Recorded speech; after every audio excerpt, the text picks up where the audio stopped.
Oh, no, now my mic is live. Why is the icon so small in OBS now? Okay. Hello, From everyone. getting live. Hi. Hello. Welcome to the 18th Momentum Mod community Q&A kind of thing. I don't know. We just kind of hang out with you guys every month. So update you on, I guess, like progress of the game, answer your burning questions that you ask us in Discord and sometimes in chat. Sometimes, putting some stuff in chat that might let you play the game a little bit early. My name is Nick, aka Goknak. I'm the project lead and development lead of Momentum. I'm joined with some lovely team members in chat as well as in Discord here. We can go down the list, introduce yourselves, and we'll get going. Hi, I'm Bray. I program. Program. It's simple. That's it. Program. Yeah. Hey, I'm Tom. I'm the UI, web, and etc. developer. Hi, I'm Lumia. I'm also a developer on the game. All right. And we have more lovely team members also in chat and also just busy. So, and speaking of, I think our first, like standard question that we answer every single stream has been, what has everybody been up to? What has the team kind of been up to and doing? So I guess I can go first. So yeah, I've been settling into my new job. It's been very fun, but now that I've actually settled in, I'm actually ramping back up with code and code review, as well as some project management stuff. There's actually a lot of fun slides coming up that I get to talk about in terms of Momentum's version, but we'll get to that. So, stay tuned for that. Yeah, I've been mainly just kind of guiding the rest of the development team in decisions that they're making, as well as that's usually through code review, but also just before the code's even written. So that's kind of my goal right now. But I'm starting to tackle the bigger ticket items, and I'll talk more about that in a bit. But the next big ticket feature kind of item that we have is O10O, which is the new zone format, new zone tools. Our website ideally backend is is ideally deployed. It's been in rewrite hell for the last I want to say 6 months or probably longer, but so helping out kind of just in general around there. And yeah, been enjoying the progress that I've been seeing through the code reviews and through just kind of like snippets that are shown in Momentum team meetings, as well as just in our dev channels that we can't really show off yet, but we're getting there. So yeah, I guess if anybody else in the call would like to also go, I could also try to recap for a couple of other members that aren't currently in the call right now.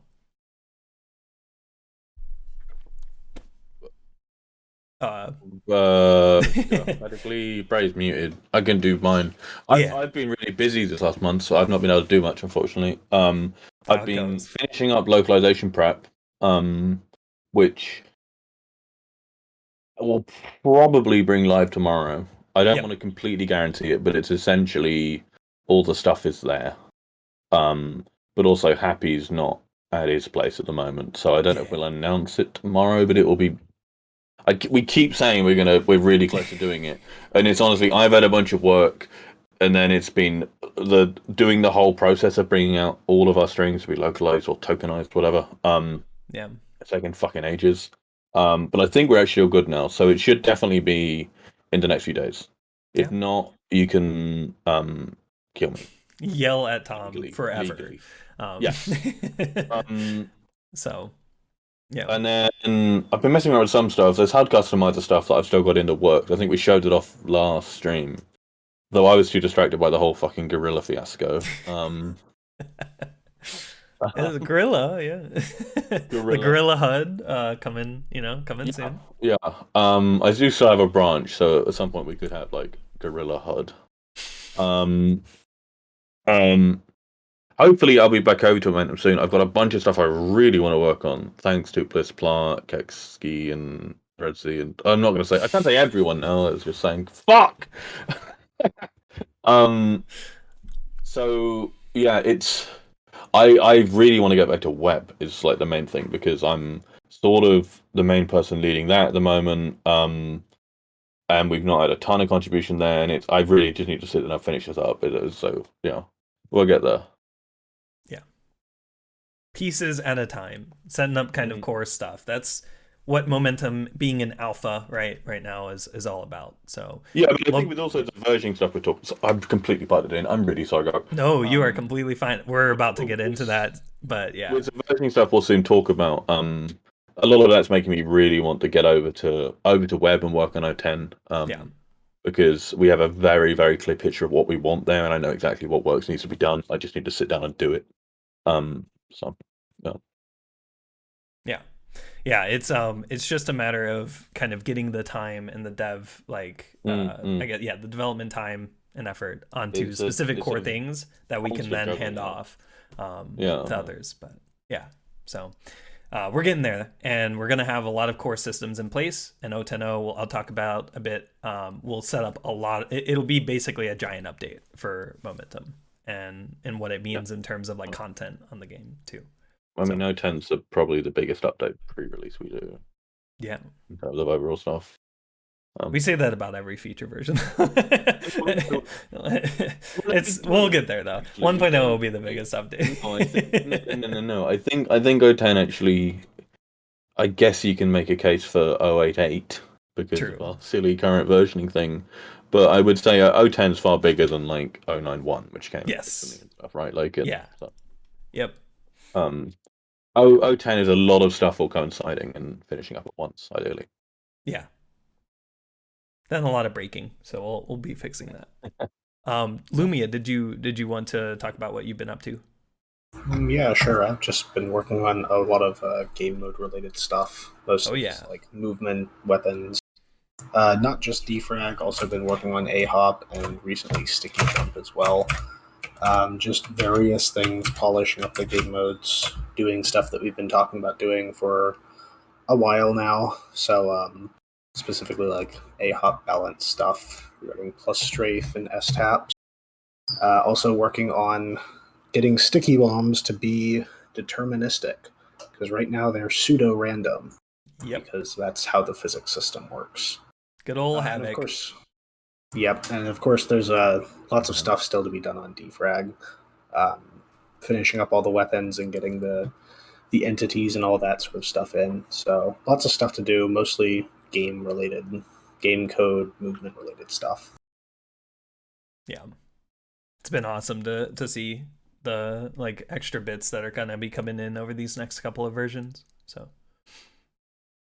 cool. And then wait, Bray, did you want to update, or did you have anything that you wanted to update us on?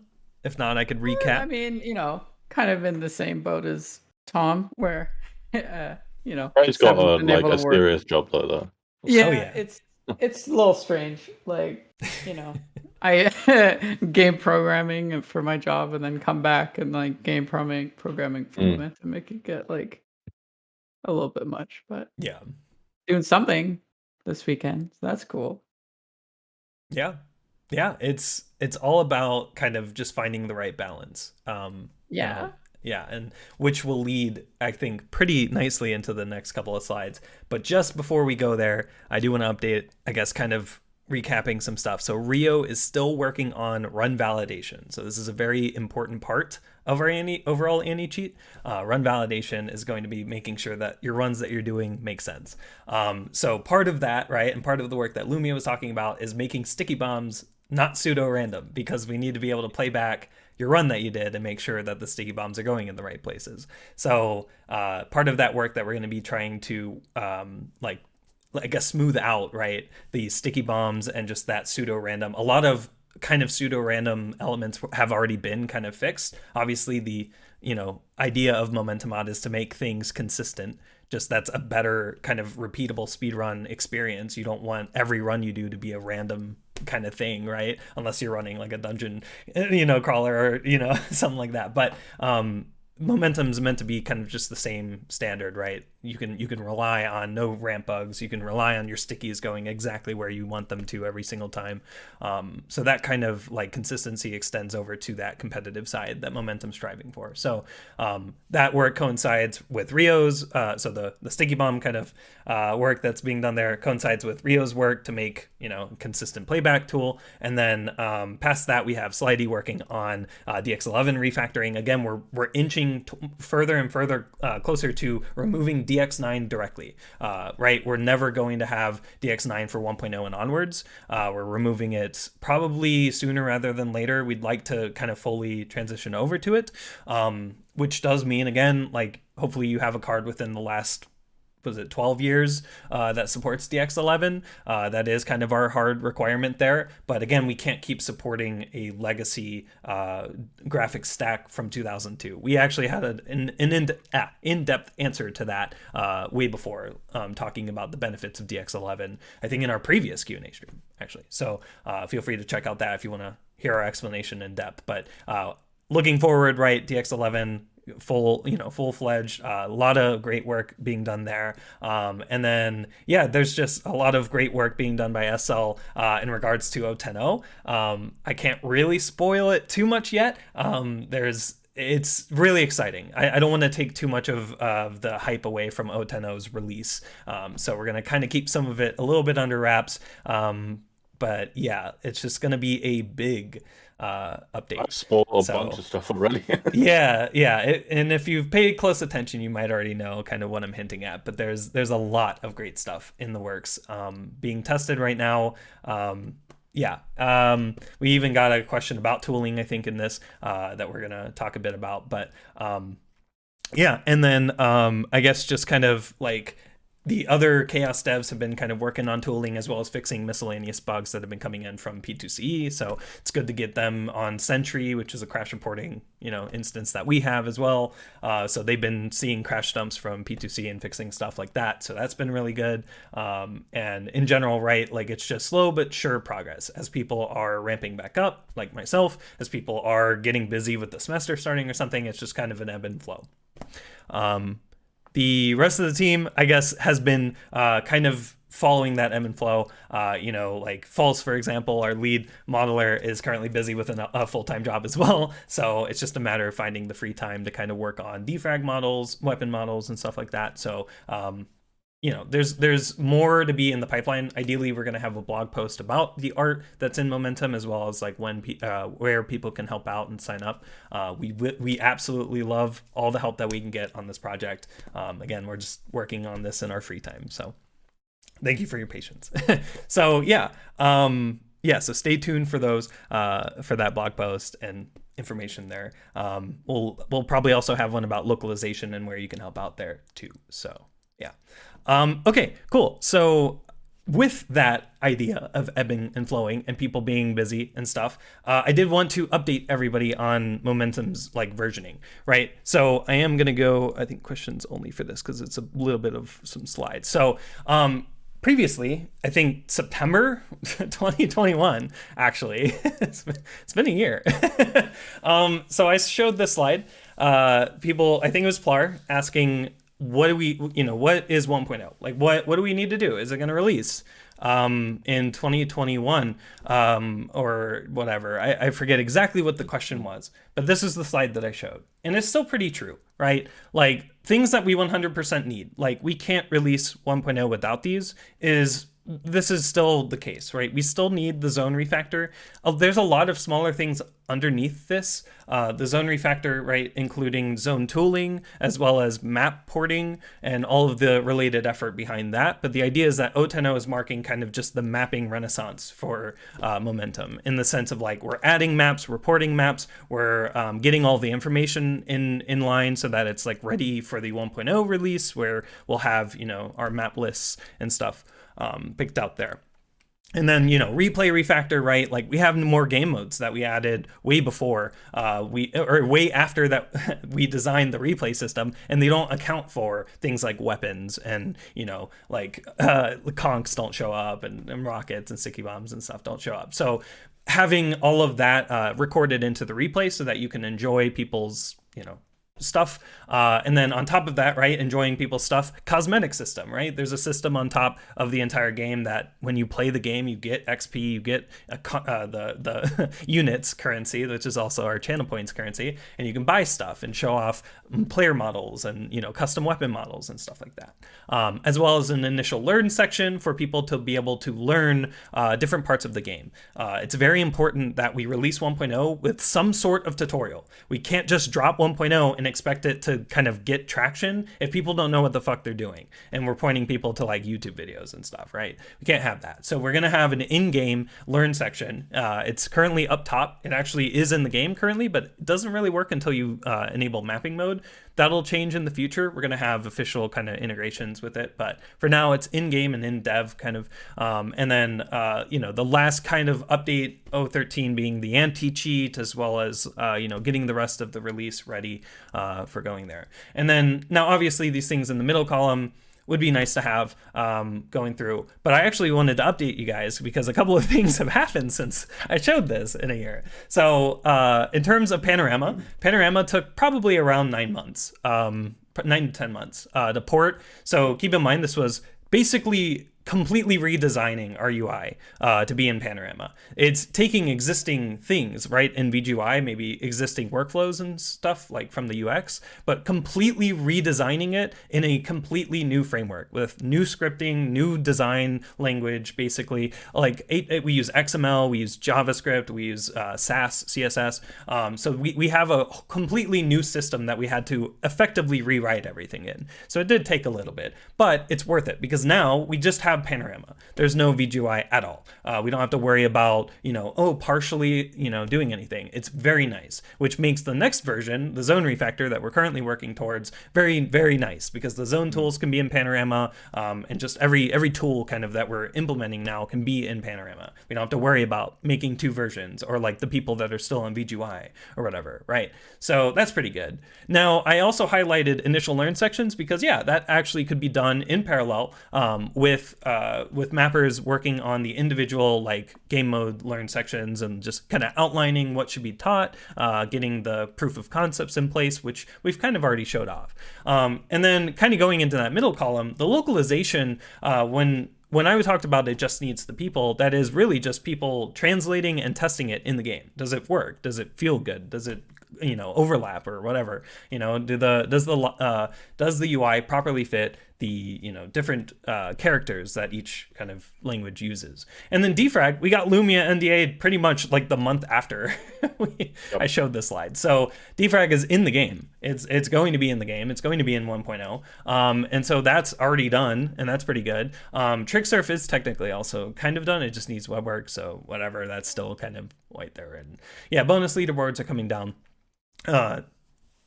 Probably in 012, they might be able to fit in there. So they're still pretty much getting alternate leaderboards right in place, along with the kind of cosmetic system will significantly like that. That's what we want for 012.0. So this is still a little bit outdated, but you can kind of see our roadmap kind of loosely laid out here, not in terms of versions. However, right, the way that we've been doing kind of pushes and releases aren't great. So I kind of want to talk a bit about Momentum's versioning, and just preface this by saying that yeah, this is like I think my first main like software project that I've been like a manager or like, you know, lead of, and I'm not very happy with how I took about or went about versioning. So we've been on 091 for a long time.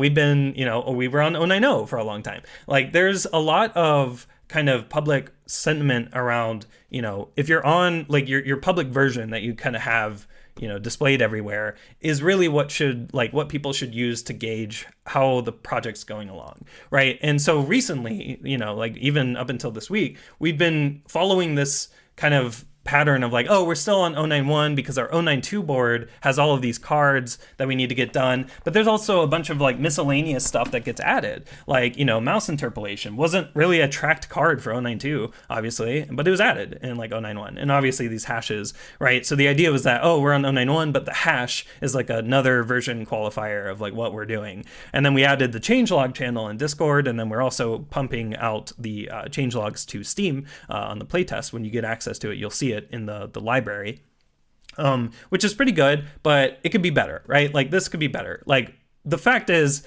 with this kind of release cycle, right, we're still in 091 forever. Like it feels like forever, right? Like we're adding new things, but nothing's really changing for the public. So what I'd like to do is actually start using semantic versioning properly. So starting pretty much next week, or I mean the next push that we do, we're actually going to start to bump up that last number. Now, a lot of you are probably being like, fucking duh, like that. That should have been the case from the start. And I agree. I agree. I think that the way that I viewed it was just like, oh, like our version should really have a lot under them. Like when we bump the version number, it should really be, we really push something, right? Number will go up now.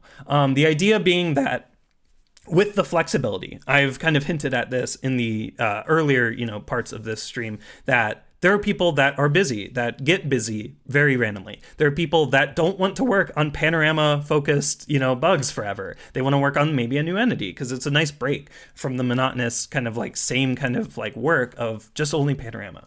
So the idea that I like to follow now is that every time we push to Steam, we bump that last number up.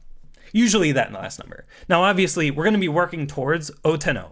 So the idea, and I don't know, does my mouse show up? Let me see here. It does not show up. Okay. So the idea, right? So looking at that 092, right? The third number there is just meant to be kind of, when you use semantic versioning, if we were like a proper library, I guess, that people were like trying to use in their like web project or something, the third number kind of technically just means like a minor patch version. It's backwards compatible. It's not, it doesn't break anything. And that's pretty important to follow because for us, right, we do have changes that are backwards incompatible. The new zone format is not going to be backwards compatible. The new replay format is not going to be backwards compatible. So that's 010 and that's 011 respectively, right? So that's the whole idea of like, those are the big kahuna updates that we're working towards. But in the meantime, right, it doesn't take 10 plus devs to work on a new zone format. It might take, 2 to kind of come up with a format and like the rest to give input on it, but it doesn't take 10 active devs at one time to work on a bigger feature like that, because it's usually, it's usually just like you collaborate on kind of smaller pieces together. So yeah, the overall kind of goal now with this change is that not only will number go up, right? Number will start to go up now.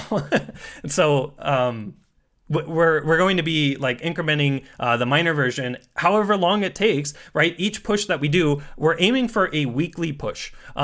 Just probably every Sunday. I mean, it's probably going to be on the weekend, but it's going to be every week. We want to have a weekly push of something new. There's usually a small fix or two, and then usually bigger branches that kind of merge when we get the capacity to review. So the idea is that the smaller version will push out. So here, mouse interpolation 091, defrag weapons 092, AHOP, well, it's 093, stuff like that, where it's kind of coming in. It's backwards compatible or just kind of test feature. Smaller feature changes like that.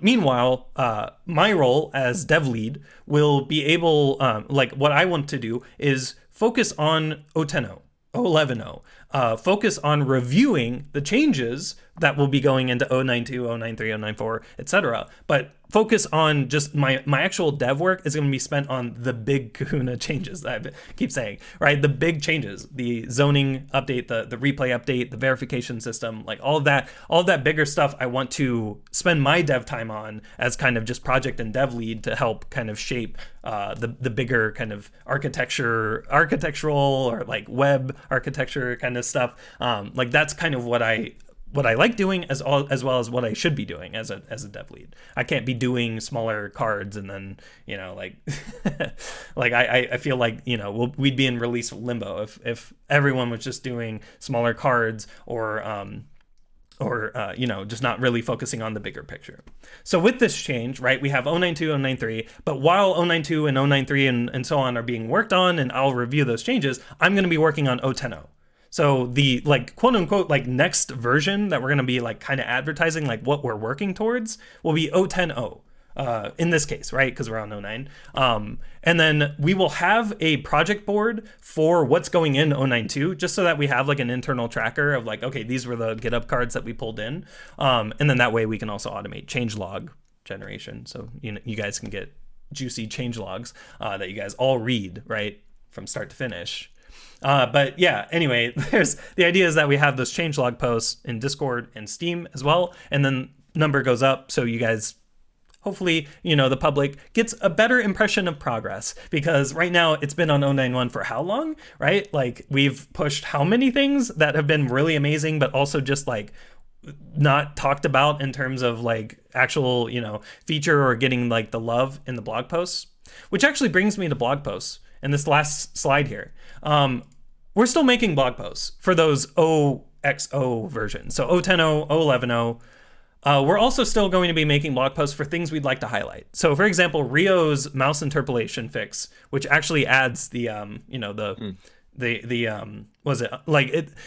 adds the interpolation based on the frame, so where your mouse was in between the game text that it was read from. So technically your mouse is now accurate regardless of frame rate. Like you don't have to play on a multiple of tick rate frame rate to get the same amount of gain. You can play on any frame rate. And that is huge. That is a huge thing, but it's also not backwards incompatible. So that's why it was pushed in 091, and you know, like it wasn't really a big, like huge ticket item, but we could still make a blog post about that because that's really important. That's huge for people that are on lesser, you know, less great hardware or laptops or whatever, right? Steam Deck on the go or something, even though we don't have controllers for it. Like that, you know, that's important to highlight. And then, you know, things like art or like our plans around compression for maps, things like that, right? Like we want to highlight our kind of plans and just like what we're going to be working on because it's exciting. And, you know, sometimes smaller things come out and it's not as impactful as, oh yeah, a giant fucking overhaul of the zones or replay format, but it's still important to highlight. So we can still make blog posts about that, just kind of talking about just that feature. And I feel like that would also kind of compound on kind of that public perception of progress, right? So in general, this is going to just offer a way more flexible development cycle for the team, just as we're kind of like ebbing and flowing into like development with momentum, as well as our jobs or school or, you know, whatever may happen in real life, being able to kind of pick up. So that like this version update allows developers to just kind of pick up cards that they want to, which has been just something that I honestly, we should have done way sooner, but like, I mean, you know, hindsight's 2020 for everything, but yeah, like it just offers developers the chance to pick up cards that were scheduled for in the future, but now can happen in the next push that we do, because yeah, like we're pushing out we're still pushing out things that like are needed, first of all, and second of all, that could be tested, or, you know, like if it's a new entity, it could be tested, and then if there's any bugs, we fix it over time, as opposed to, okay, the 010, you know, X updates are only entities, you know, which is what the plan sort of was before, but now it can just be, oh, like 092 is actually adding this new entity for, you know, somebody that wanted it in their map, and now it can be you know, tested in that map, and then we could even release that map as a momentum exclusive, kind of testing that entity and stuff. So yeah.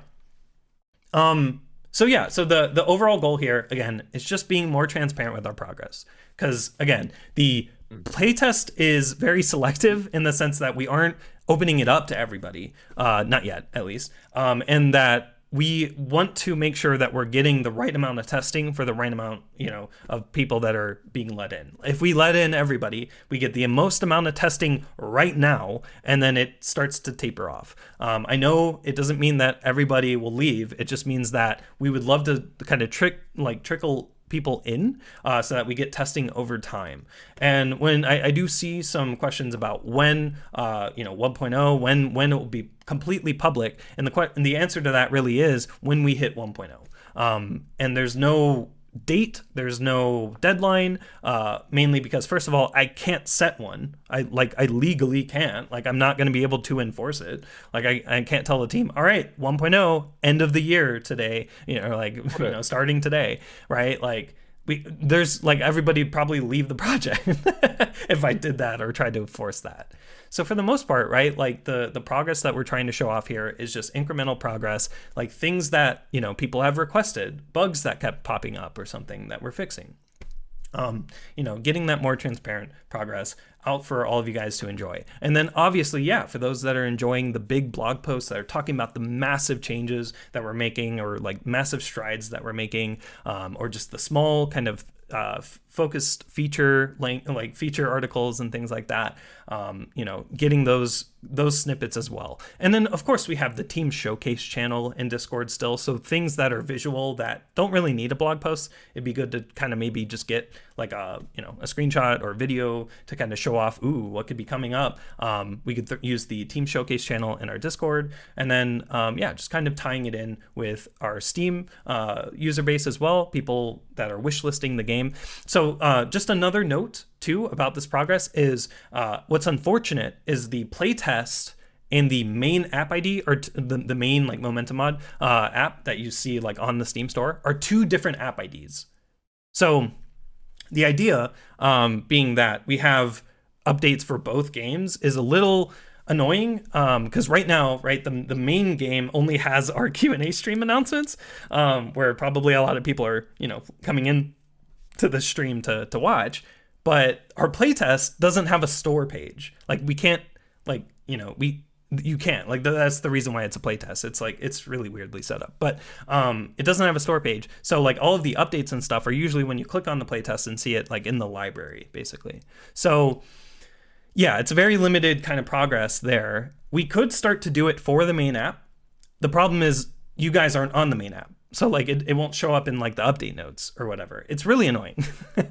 It's it kind of sucks with how playtest was set up by Steam. But overall, the system, we've been enjoying it. It's been very nice to be able to just like put a number in, and Steam randomly distributes it out. We get the testing, people coming in the Discord and giving us great feedback, as well as on the Steam forums as well. And it's been very nice. And then when you guys come and hang out here, you get keys in the chat, keys in the YouTube video description, stuff like that. We like to reward you guys for sticking through our development cycles and sticking through all of our crazy updates.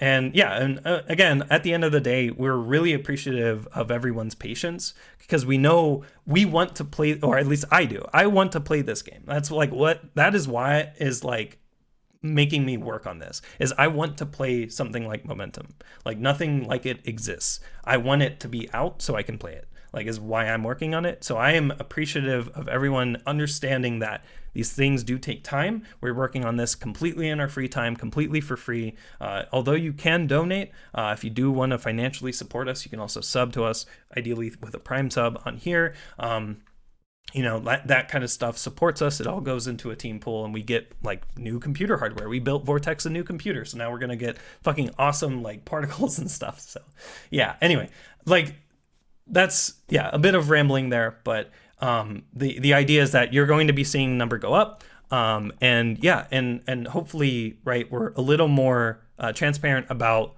working on the things that are very important, right? Going back to this slide, right? Working on the things that are important. So I'm, making sure that you guys are aware we're working on 0.10, that zone refactor, and many more. There's many more things coming in 0.10 that I cannot leak right now, but I cannot wait. I cannot wait to talk about. There's two things that I think mappers are going to go fucking insane over in 0.10. So just I guess leaking that. And then the replay refactor getting basically every game mode fully supported. And then cosmetic system being able to represent yourself, and anti-cheat to basically tie it all together and make 1.0 a fair version that people can play on. So there's that's so much that we have done in the meantime, right? Like in that chart you gave before, like we've been, the work Rio's been doing is like a pretty decent amount of anti-cheat, right? Like, yes. Yeah. Replay Refactor, like Slidy's done a bunch of stuff there. Like Slidy has like entity storage in the replay format, right? Yes. I think. Or like it's yeah. In a way, like yeah, we need some more like idiot devs like me to just do like the small issues. I don't know. Where like some of the like the really small like baby things, like I think like a lot of people on the project sort of just don't want to work on quite as much. Some of like the really tiny things, but there's a lot of that is just stuff to get through. But now, like the majority of those things has been in like 091 and 092 essentially. Like so much of those like tiny little issues we've just put in those, and I think that's sort of been slowing progress down because like no one really wants to work on that. It's kind of everyone wants to work on like some of the larger things.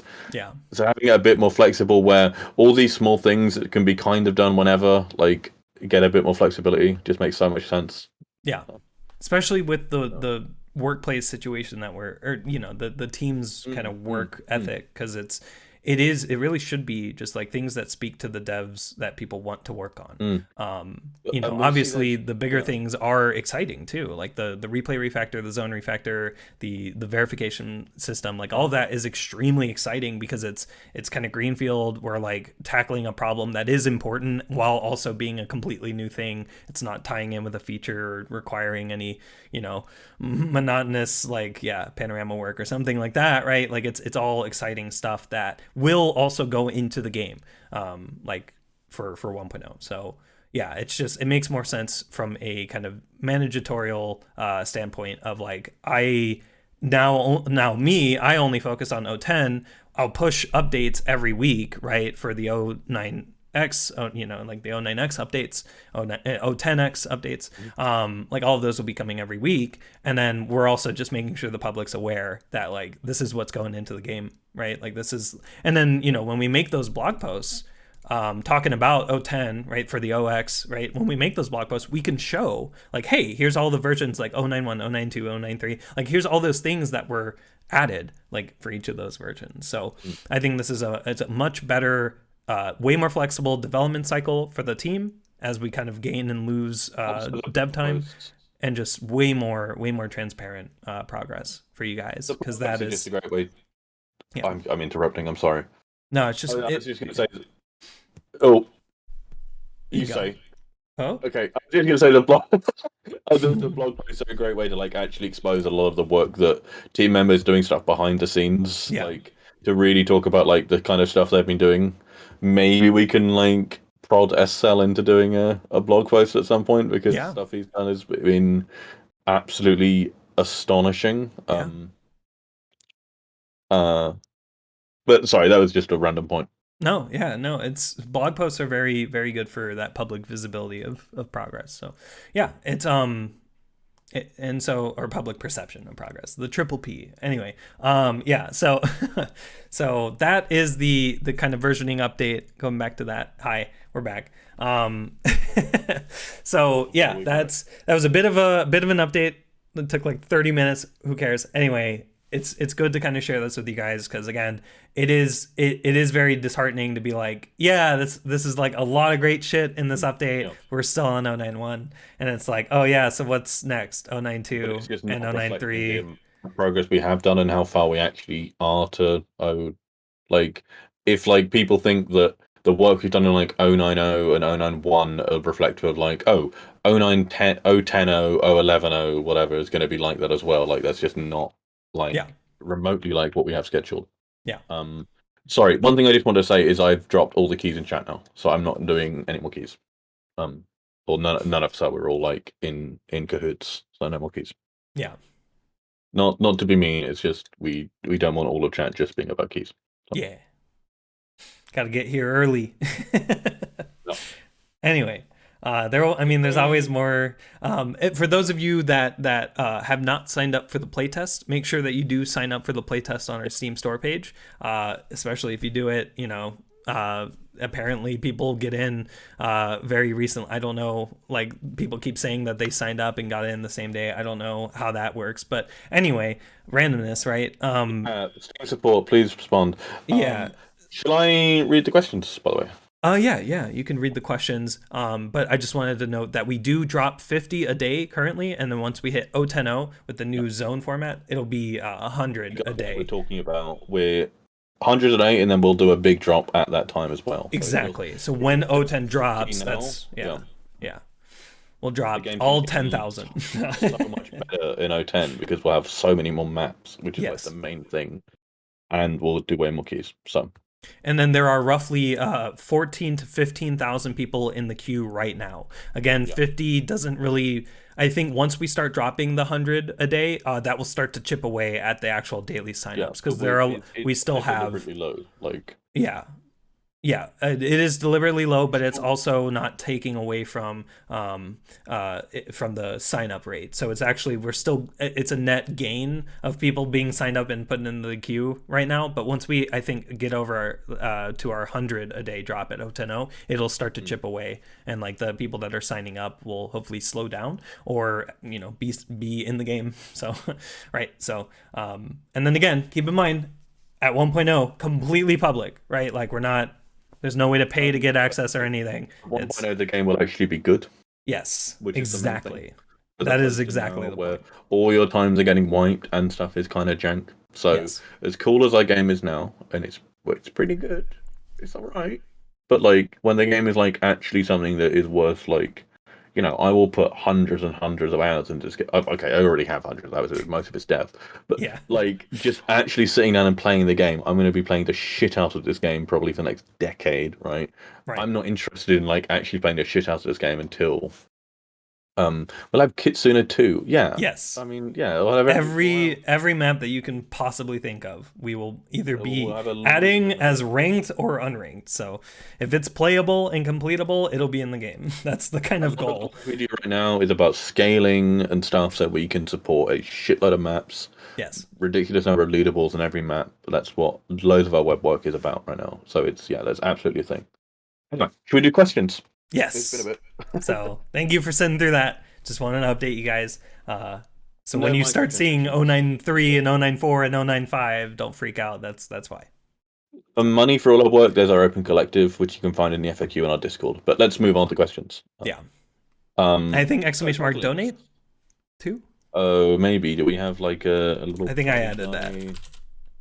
Woo! Let's go. I got anyway. First. Doclic asks, have you considered adding net fake lag, net fake jicket out with muscle memory from playing with ping? I think we might have had this before, but it is yeah. It's worth repeating. No. Get used to it. Smile.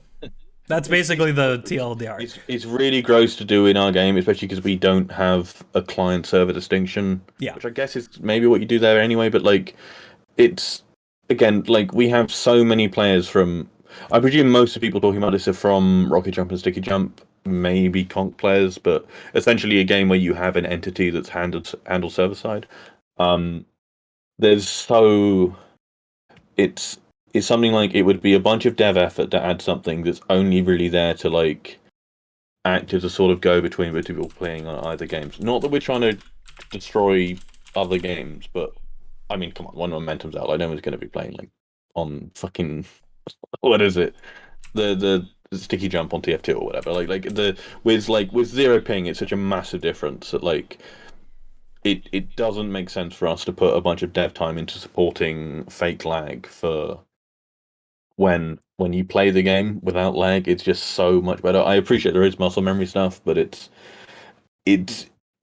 just not what we're going for. Maybe there's a subtler way to put it, Nick. If you, it's the better way of playing.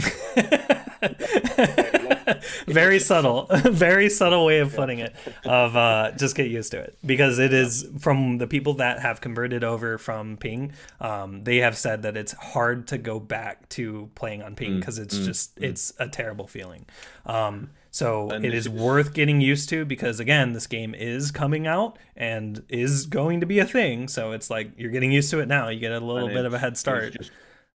It's a fundamental cornerstone of our project as well. Exactly. Is that we want to not have create movement modes like rocket jump, sticky jump, whatever, dependent on a server client model that is completely redundant because you don't need to have ping, right? Exactly. You don't need to have a separate client and server for something where it's literally single player. Like exactly.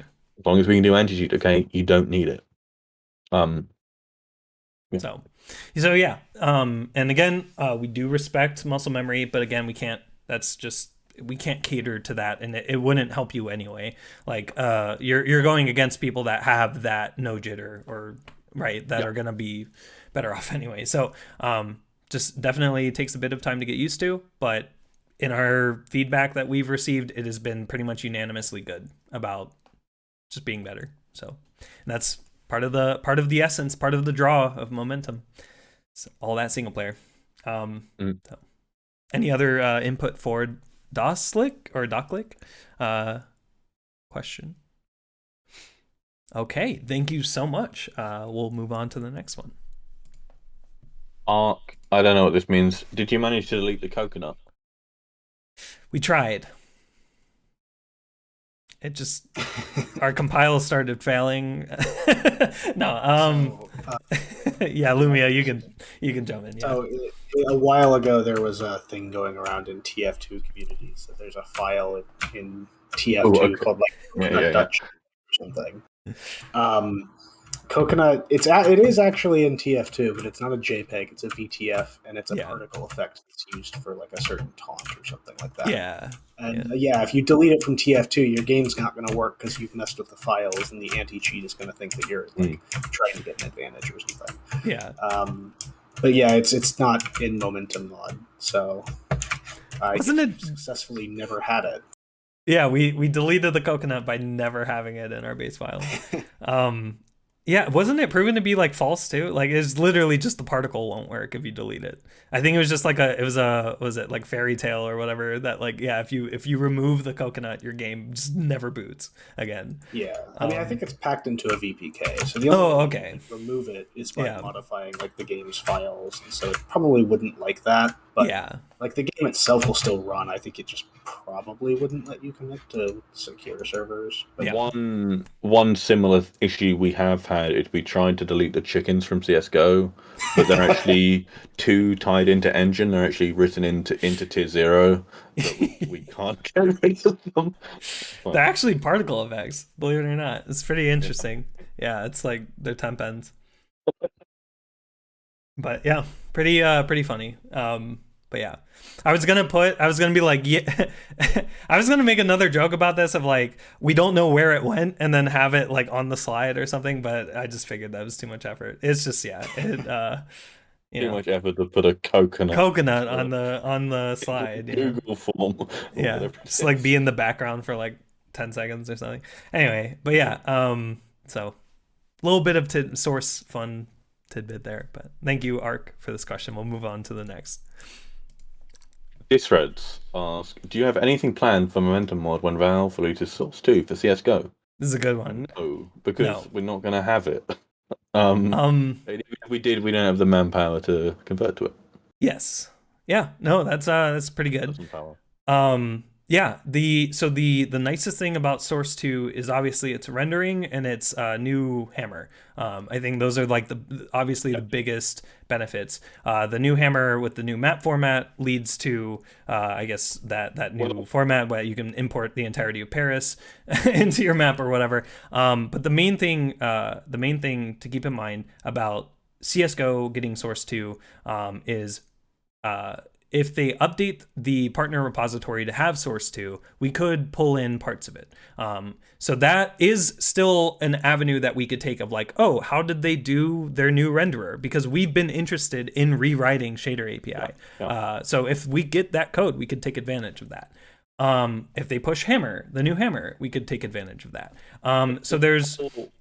The main thing to keep in mind is the backwards compatibility, right? The main thing that we're interested in seeing is how the fuck are like all of the community servers going to thrive on it if Source 2 is unanimously known for not supporting Source 1 formats. They completely rewrote, like they don't even use BSP anymore. They use like voxel trees and shit. Map geometry is entirely different, which is mesh only. It's part of the engine. It's so deeply written into the engine is how you actually do like these like crazy like brush trees or whatever they're called. Like so the idea that we can just switch over to that and have maps still work, no, they're completely different. It's not a brush-based engine, which is a fundamental shift from what we're used to. And I'd say and the existing content too. I should emphasize like the thousands of existing maps that would have to be decompiled, recompiled in Source 2, touched up with all of the lighting, the new entities, if there's new entity IO or whatever, if it's all fucking VScript now or something.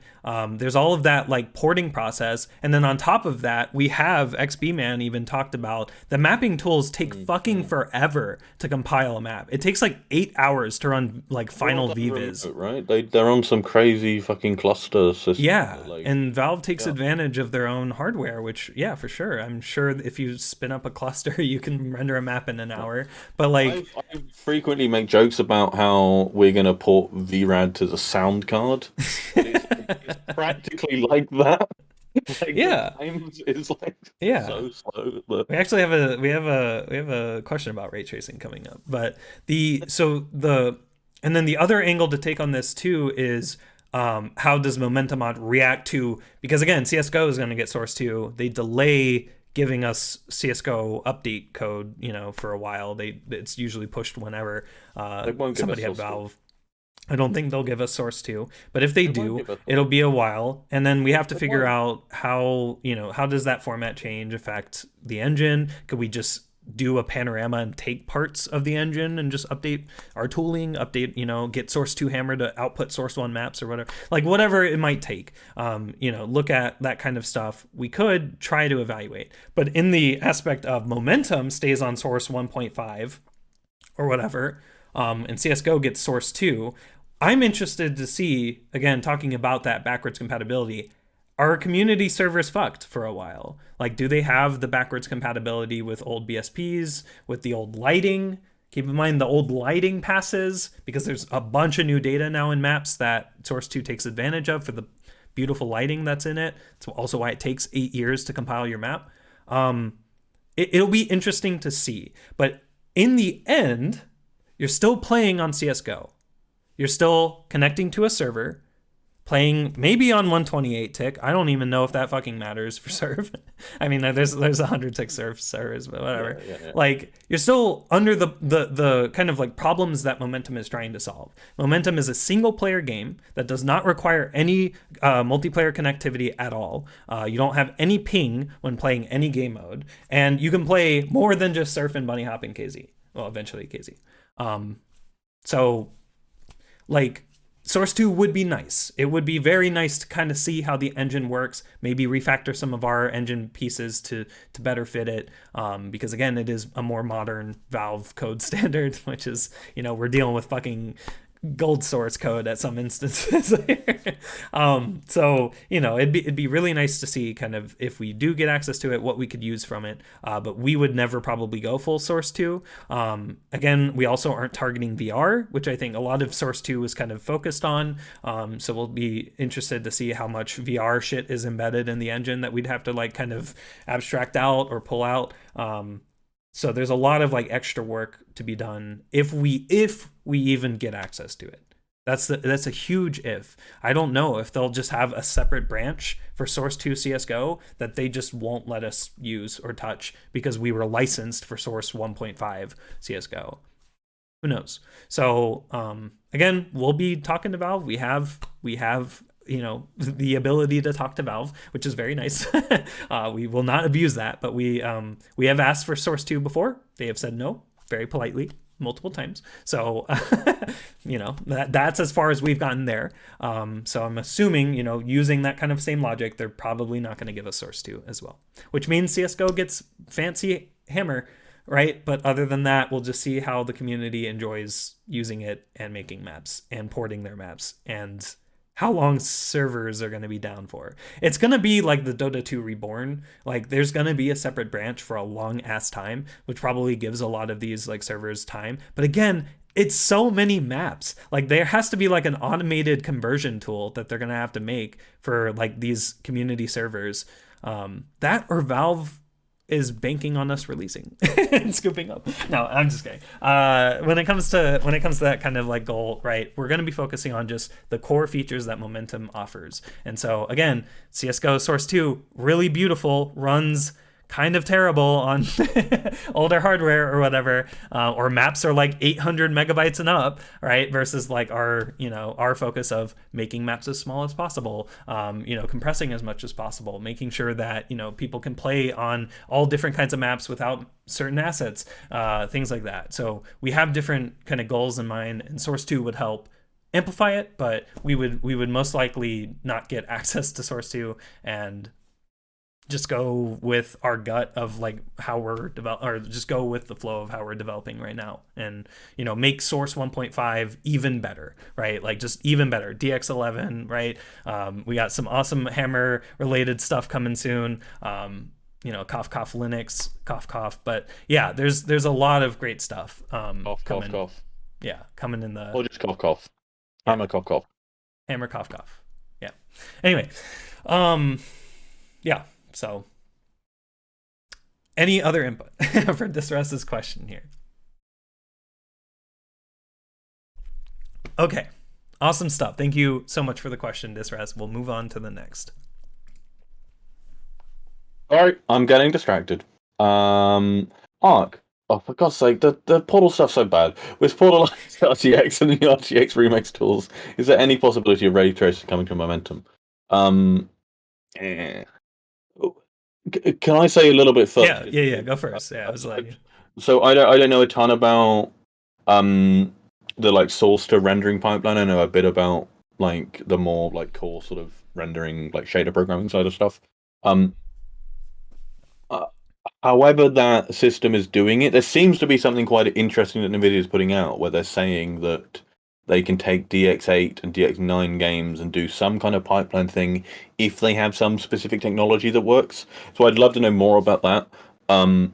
But like for us to do ray tracing well, it essentially means we port to DX12 or Vulkan, which we kind of mentioned, I think, in the previous question, right? About having Valve's renderer, which is Vulkan. That would be amazing, and it would, if we could do that, that would be fantastic. Shader programming, I think, is one of the most interesting areas of programming you can do. It's very low level, but it's also very mathematical, and it's lovely. It's crazy what you can do with shaders. Yeah. But it's something where what NVIDIA are putting out seems to be, I mean, it's essentially reshade, right? It's some kind of fancy post-processing thing. Well, I guess they have some kind of hooks into earlier parts of the rendering pipeline. I don't know. Yep. But it's not that impressive. Also, I mean, if you look at that, I was really disappointed to see that announcement just because I thought the assets were so poor. And Portal is a game that had a very small dev team but had fantastic coordination within that team, clearly, because it had incredible writing, incredible art, and incredible map design. And so to think that like, oh, Portal's way better now just because like you've reskinned it with some like AI generated shite and then like given it like ray trace lighting or something, like I think it looks bad, frankly. And I think the idea that I find it a bit sad that would be something that excites players, because as developers, I think that kind of thing is just a bit shit, frankly. Sorry, I'm going off on a tangent, but ray tracing coming to Momentum, I mean, essentially the limitation there is about us porting our material system. And our material system is very heavily based on a DX9 to DX11 sort of pipeline, or maybe pipeline's not the right word, sort of a approach to shading and materials and geometry. We are not in a position where we can feasibly port all that. We've had amazing work from Slidybat, who is a seriously impressive dev. But yeah, like we're not going to be able to do DX12 or Vulkan without an enormous amount of work. Yeah, it would just be sort of infeasible. Lumia knows a lot about this actually, because Lumia does work in some of the stuff, but also, I mean, you two, how do you? I'm not even sure we'd be able to get access to the Portal RTX code. NVIDIA's done a lot of things with the Source Engine before. Like they ported, I think, Portal and Half-Life to their tablet, the Shield.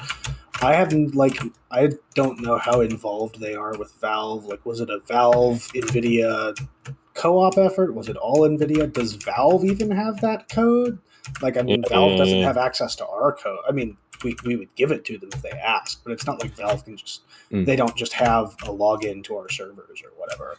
I mean, so I'm not sure that we'll ever even see the Portal RTX code. It might be an NVIDIA thing that they just hold on to. Yeah. So my thoughts, first of all, we already have ray tracing in Momentum. It's called VRAD.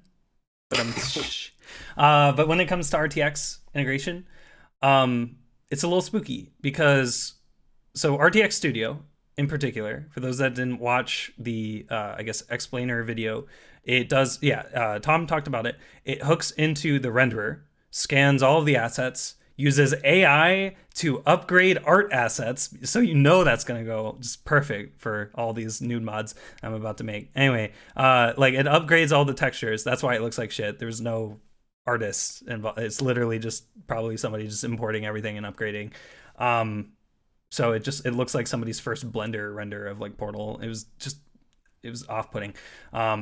There's actually like hints that they took the DX8 version and like upgraded that. They like in the comparison photos, it's like the DX8 version of the Portal. Like it doesn't have particles and stuff off it. It's very bizarre. They made the game look like more shit in DX8, and then they based their shit off of that shit. So it's like, okay, now it's just ray trace shit. The lighting's cool. Yeah, that was cool. That's lighting, though. I mean, that's what RTX is about. Right? It's purely lighting and nothing else. But I think the idea of kind of a mod tool that can hook into games and upscale and kind of create a mod pack is interesting. I wish it wasn't under NVIDIA, though. You know what I mean? I hate the fact that this is probably going to be an RTX exclusive thing, which, NVIDIA kind of dominates the market, but like, have you seen the 40 series pricing? Like, if that's where we're going, right? Of like, everyone's got to buy a $16,000 graphics card, upgrade their power supply to power it, and then only play on the RTX Studio version of Portal in order to see this. I don't like that. I kind of actually really hate that. And it's interesting. I love NVIDIA's like research that they show off, like all of the really cool fucking shit that you can do with like the tensor cores and stuff for research, and the ability to upscale and kind of play that back. But it's like you have to be platform locked to enjoy it. Like, I'm really wary about that. And it's cool that it's a free DLC, and it's cool that I don't know if it's only 40 series that can play it or whatever, but whatever. They're a shit company with a lot of money to throw around. That's it. Yeah, and I would love to incorporate the RTX or the ray tracing cores that the new cards coming out nowadays have into VRAD, because again, tongue-in-cheek, we do have ray tracing. We trace rays for your lights and your maps when you run VRAD, but to accelerate that, to make map compile time significantly lower would be great. That would be kind of our use case of like how deep we're going into RTX, because when it comes to GPU acceleration, stuff like that, like we don't want you to run reshade. And then in terms of ray tracing and momentum mod, you're moving really fast. In the majority of the modes, you're moving fairly quickly. I think parkour would probably be the only mode that would really benefit from kind of the slower paced ray traced light, because when you move fast in a ray traced game, even with DLSS, there's so much fucking blurring that happens. Like, have you driven like ray traced cars and shit, and like seen like the blurring that happens in the world and everything around? It just looks like garbage, and maybe it won't in the future. Maybe the 40 series is starting to fix it, but it's like, it's so gross. And it's like it with the ability to support lower end non-NVIDIA hardware, but using NVIDIA hardware to accelerate or advance our tooling, right? In a way that, like, if mappers have the 4090, they can fucking pump out a map in 10 seconds or something compared to over 2 hours or whatever. But like, when it comes to like implementing that, I don't like the idea of further locking our user base under, oh yeah, if you got the latest 40 series card, you can enjoy 60 FPS ray traced gameplay like of Momentum. Is that really what you guys want? Like, you're gonna be going fast, it'll look like shit, and you won't have 300 FPS. Like, it's ray tracing is expensive. They just showed off in the latest, like the 4K DLSS 3, it barely hits 100, right? Like, it's getting there, but it's like, which is not the way that I'm interested in. Like, in games I want to play, like, I want good graphics that are not graphics at the expense of shit frame rate, right? Yeah. And like, you know, a lot of NVIDIA marketing and stuff is essentially just marketing. It's about making stuff that looks kind of good in a trailer, but fucking shite to play. But then the other thing to keep in mind is that, yeah, so we are supporting people without RTX cards. So then you have to be able to toggle it off, which is like, okay, so now you need 2 versions of like every map, sort of, because you need like the RTX like version or whatever, and then the non-RTX version, which their RTX Studio generates like all that shit, and then you have to play it through RTX Studio to even see it. And then like, so for that non-RTX version, like, people are still not like playing that like, you know, like there's going to be a non-zero player base on that non-RTX version. So it's like you have to make that look okay too. Like, we can't just throw away everything and just only support RTX or anything, which I don't think is being asked here, but still, like, we can't go that route. We like, again, like, I think the deepest integration of NVIDIA level kind of stuff is RTX accelerated VRAD. Like, I would love to implement that kind of level of like, it's optional, and it most likely you will, you know, if you're a mapper, you most likely will have the RTX or ray trace enabled graphics card that can compute rays on the GPU as opposed to just CPU where it's currently at. You know, that is exciting. I like that. I like the idea of kind of like extending our tools to make it more optional, but then the end result of the map is a happier mapper, you know, maybe better lighting, but that would just mean changing our VRAD algorithm to be more path tracing or something, right? Like, to be, you know, better shadows, better lighting there. I mean, there's global illumination you can, or like a partial mix that you can take advantage of. You know, we already have CSM, so shadows are already, you know, you can do ENV global lights kind of things. So we do have more rendering related updates coming in the future too. So keep that in mind. Like, we do like maybe have a clustered renderer that we're kind of toying around with, clustered forward renderer, which for those of you in the graphics space is, or not in the graphics space, that is the best of deferred lighting and forward rendering, which is what you know, Half-Life 2, like, our engine currently supports. So yeah, it was a bit of a rant, but I know there was probably, it wasn't really just, you know, it was probably kind of tongue-in-cheek suggested here, but like, it's exciting to see that that's kind of what can happen now with games. Like, the Oblivion showcase was pretty interesting because it was, you know, it was upscaling it, but I think that it's a dangerous precedent, and it seems like NVIDIA is trying to centralize, especially after EVGA's departure, which makes me extremely upset. Sorry if I just broke the news to everybody that didn't know. EVGA isn't making fucking NVIDIA cards or graphics cards at all anymore, because NVIDIA has been a pain in the ass to work with. So yeah, I'm a little bit scared of RTX Studio and what it means for like what games. But yeah, NVIDIA's attitude towards game developers is a really serious issue, and like, they're incredibly cautious. They're people that make their cards. NVIDIA specific. Yeah. But it's not the, you know, the whole, you know, rendering community, or like, you know, graphics, and like, there's a lot of it's very theoretical, very academic. Like, hey Happy, hey BL2, but like, the idea that like NVIDIA's kind of leading the charge, but they're doing that because they're sort of desperate to sort of put out this marketing spree. Like, I am so distrustful of everything that Nvidia put out. I mean, they're just they're clearly a shite company, and like yeah. So I think yeah, Just one being other sassy thing to this stream. one other thing to consider is like, would any of our maps actually look better with RTX? Like, is your orange and red dev texture rocket jump map going to look better because it has hell red yeah. like we wouldn't gain very much from it because the majority of, like, there's some really nice maps out there, but the majority of our maps are not like triple A dev quality. No, I want to defend the point that a lot of mappers that make source maps, partly because like False is a good friend, and he's made some really, really good looking jump maps. I think there's loads of other really good looking mappers out there that made some really good looking maps. Much better looking than False. I'm kidding. False is really adorable. Like the idea that like you can just bung in ray tracing there and suddenly your lighting's just better is just nonsense, right? Like a good mapper is taking into account like the limits of their lighting. Yeah, keys are done.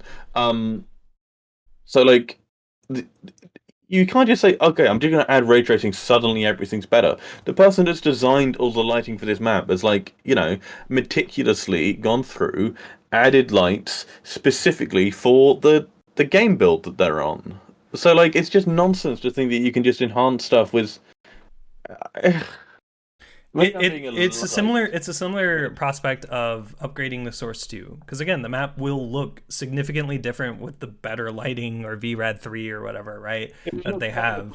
So it'll look better because it bounces, but worse because the light was placed when you're thinking about Source 1's lighting system. So yeah, it's an interesting system, terrifying for the future of games, and I hate that it's under Nvidia's umbrella because I have a feeling AMD cards are not even going to work with it.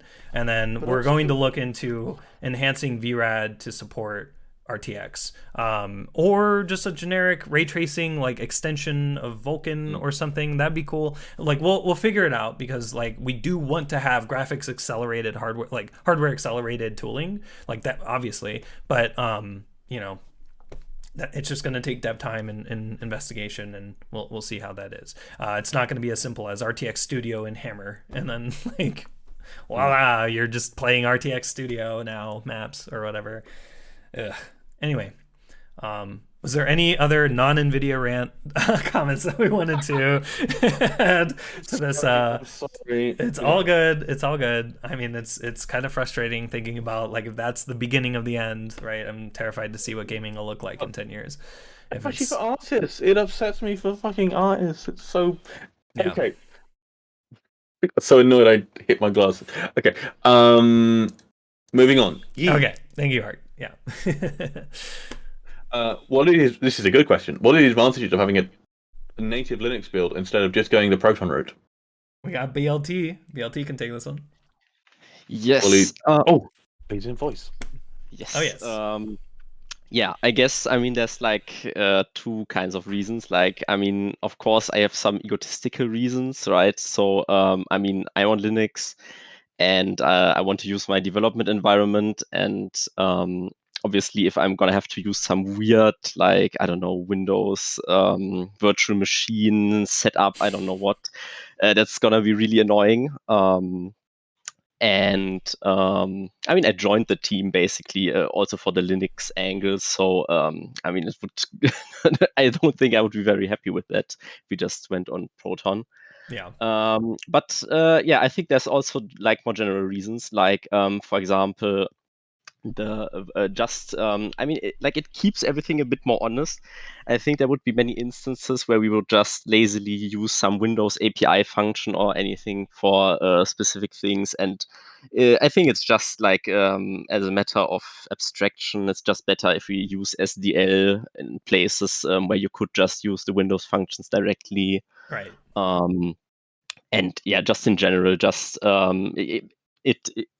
it just helps to keep everything a bit more abstract. But yeah, the other part is, I mean, debugging. Like I actually don't have any idea how we would even do it if the game was on Proton. Like, I mean, I'm sure there's probably many game development studios like that like go the route of providing support for like Steam Deck verified on Proton and stuff. But I mean, yeah, just I don't know how I would even attach a debugger. Like there is Wine debug, and this would be a whole different kind of thing to figure out. Like right now, I can just launch the game and yeah, attach a debugger. It's pretty simple. And it's not a silver bullet either. Like you can say, okay, you have like a comparable environment if everything runs on Proton. It's not like someone is on Debian and someone is on Ubuntu and someone is on Arch. But the problem is like there's billions of different of Wine versions. There's a lot of Proton versions. Like even like there's not just even like Proton 7 point something and like Proton experimental in Steam. There's also like Proton GE, which many people use, which has like lots of experimental fixes and gets lots of updates. So there's like lots of ways where this could still just break and be completely unpredictable what people are doing. And I'm sure there's lots of people who like compile their own Proton versions, and I think it would just in the end it would end up with more of the same. And going on like someone in chat asked what the state of the version right now is. So I guess it makes sense to attach this, because this is probably also why this question came up, is because we've had lots of issues with dependencies. And just like different ways where different Linux distributions do things differently and mess us up a bit. So we have a working Linux version right now, and it works on, yeah, like out of the box, it will work on some machines. We have like on the Discord, we have like a text thing that mentions all the libraries you have to install. So that's a few. The main issue is just that some libraries have to be named specifically, and others you just need a special version or something. And yeah, we have some incompatibilities with what the Steam runtime contains. But most of the like deeper issues we've had, so there were a few issues with Sentry, where you just needed some, yeah, where there were like old. Yeah, right. Yeah, OpenSSL 1.1, which is ancient and isn't really being shipped with newer versions anymore. So that should be fixed right now, I think. Yeah, and then there was also the issue where the dialog boxes to ask you for if you want to consent or not to crash reports also didn't work, so that should be fixed. But just to answer this question, yes, we do have a working build. I mean, it's as much work in progress as the game is, right? So it's not guaranteed, and the dependency thing is definitely something we want to fix before release, just so our inboxes don't get flooded.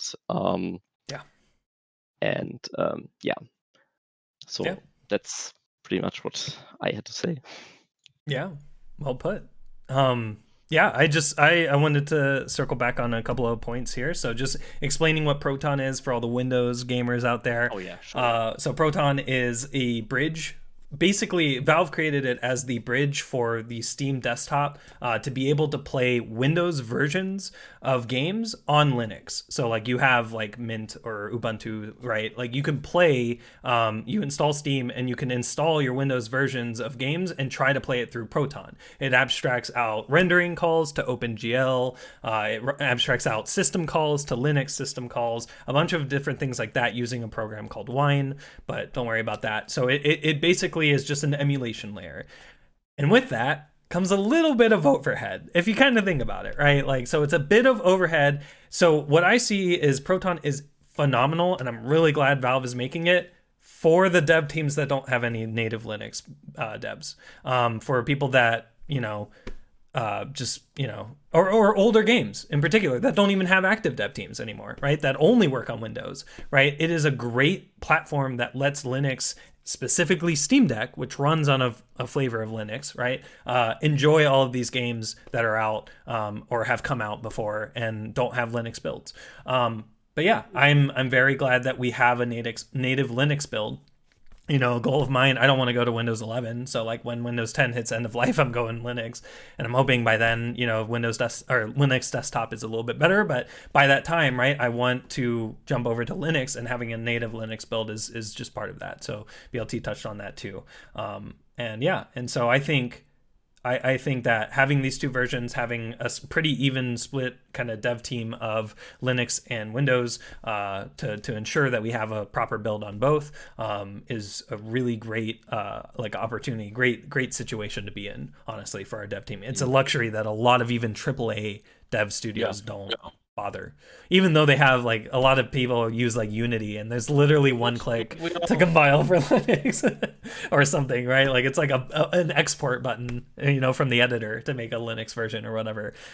For us, it's, you know, we're sent, and it is nice. I believe Lumia talked about it in the meeting. It's nice that you should ask Valve, right? Because Valve made the native source Linux build. It probably would have been a more uphill battle if they didn't.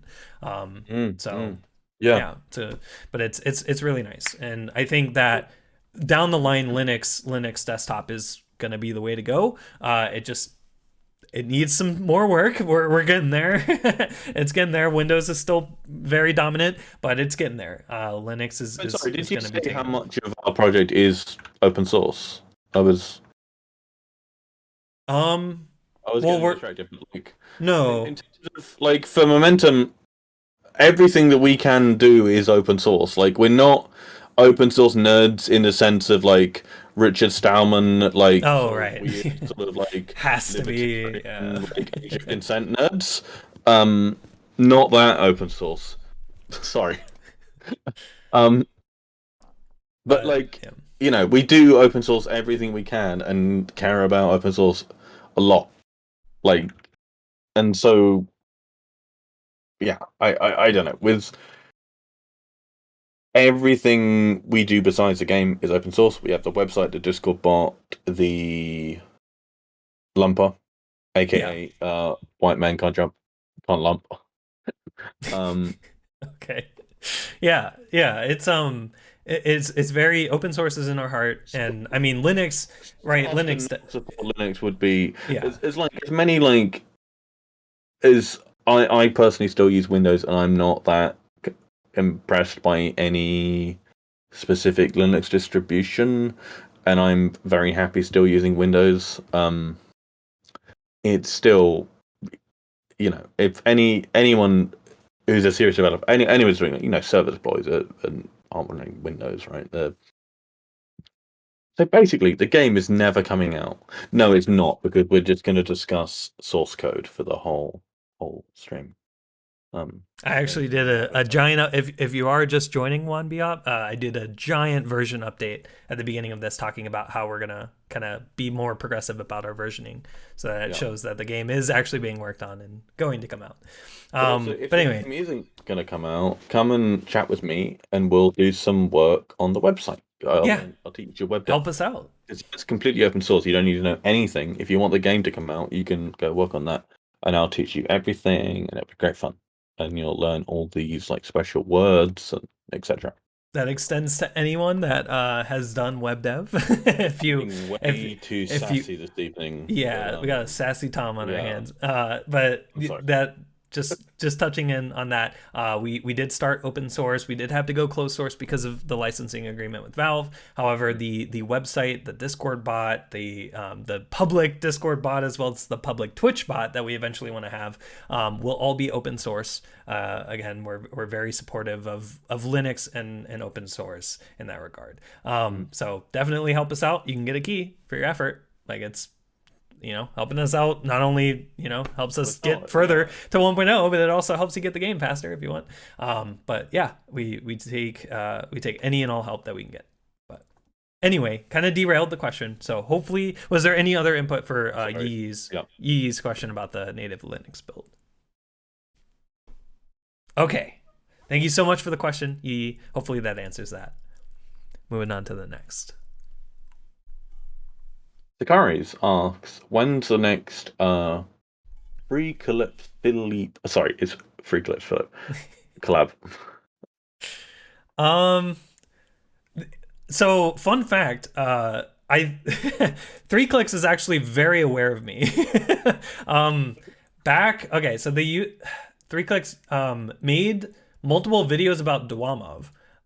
Probably used to watch my stream. I don't know. I don't think they were in chat. I'm not sure. But they also had an old YouTube video that left a comment on one of my segment reactions for Dwamov. So they are very aware, and I would love to either do an interview or like promotional video on their 3Clicks channel, because they have 3, 2, and just Clicks Philip YouTube channels. I'd love to do kind of like, I mean, if they want a key right now, they can get a key right now. I'd love to get them it during the kind of influencer push. So again, tying in back in, I think either with the previous Q&A stream or the one before, we will have a period right before 1.0 where we kind of whitelist influencers and give them keys and let them kind of play the game, see how it is, and set some times beforehand. And I'd love to do kind of the like interview or that kind of collab there.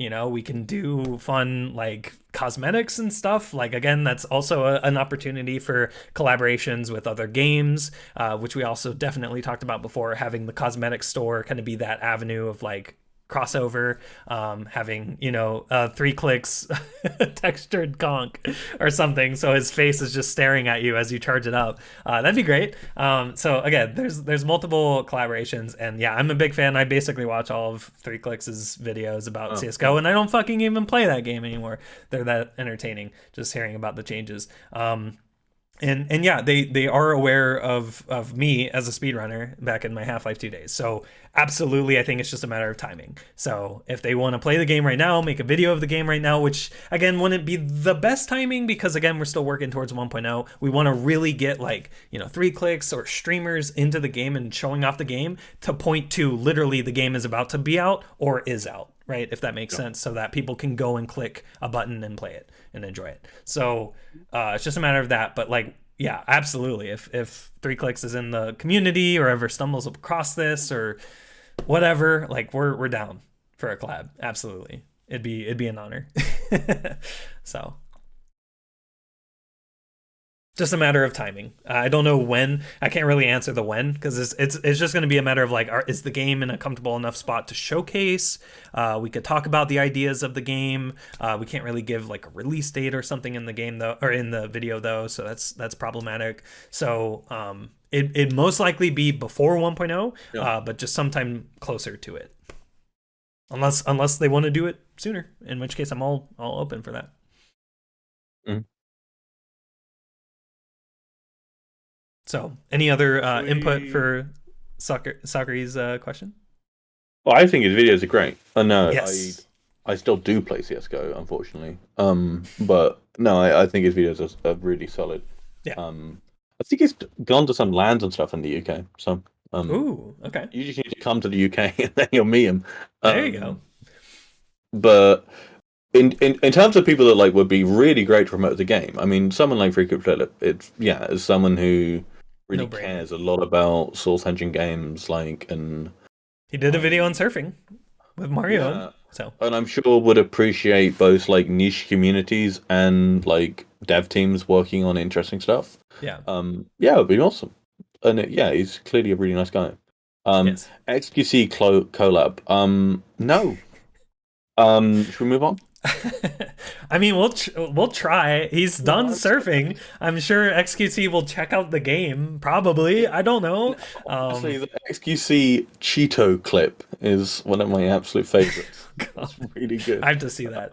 But yeah, we can move on if there's no other input. Thank you for the question.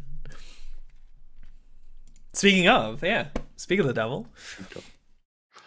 Yes. So Man Simp ask another famous name. Does Mariowned is it Mariowned? Mariowned? I actually don't know.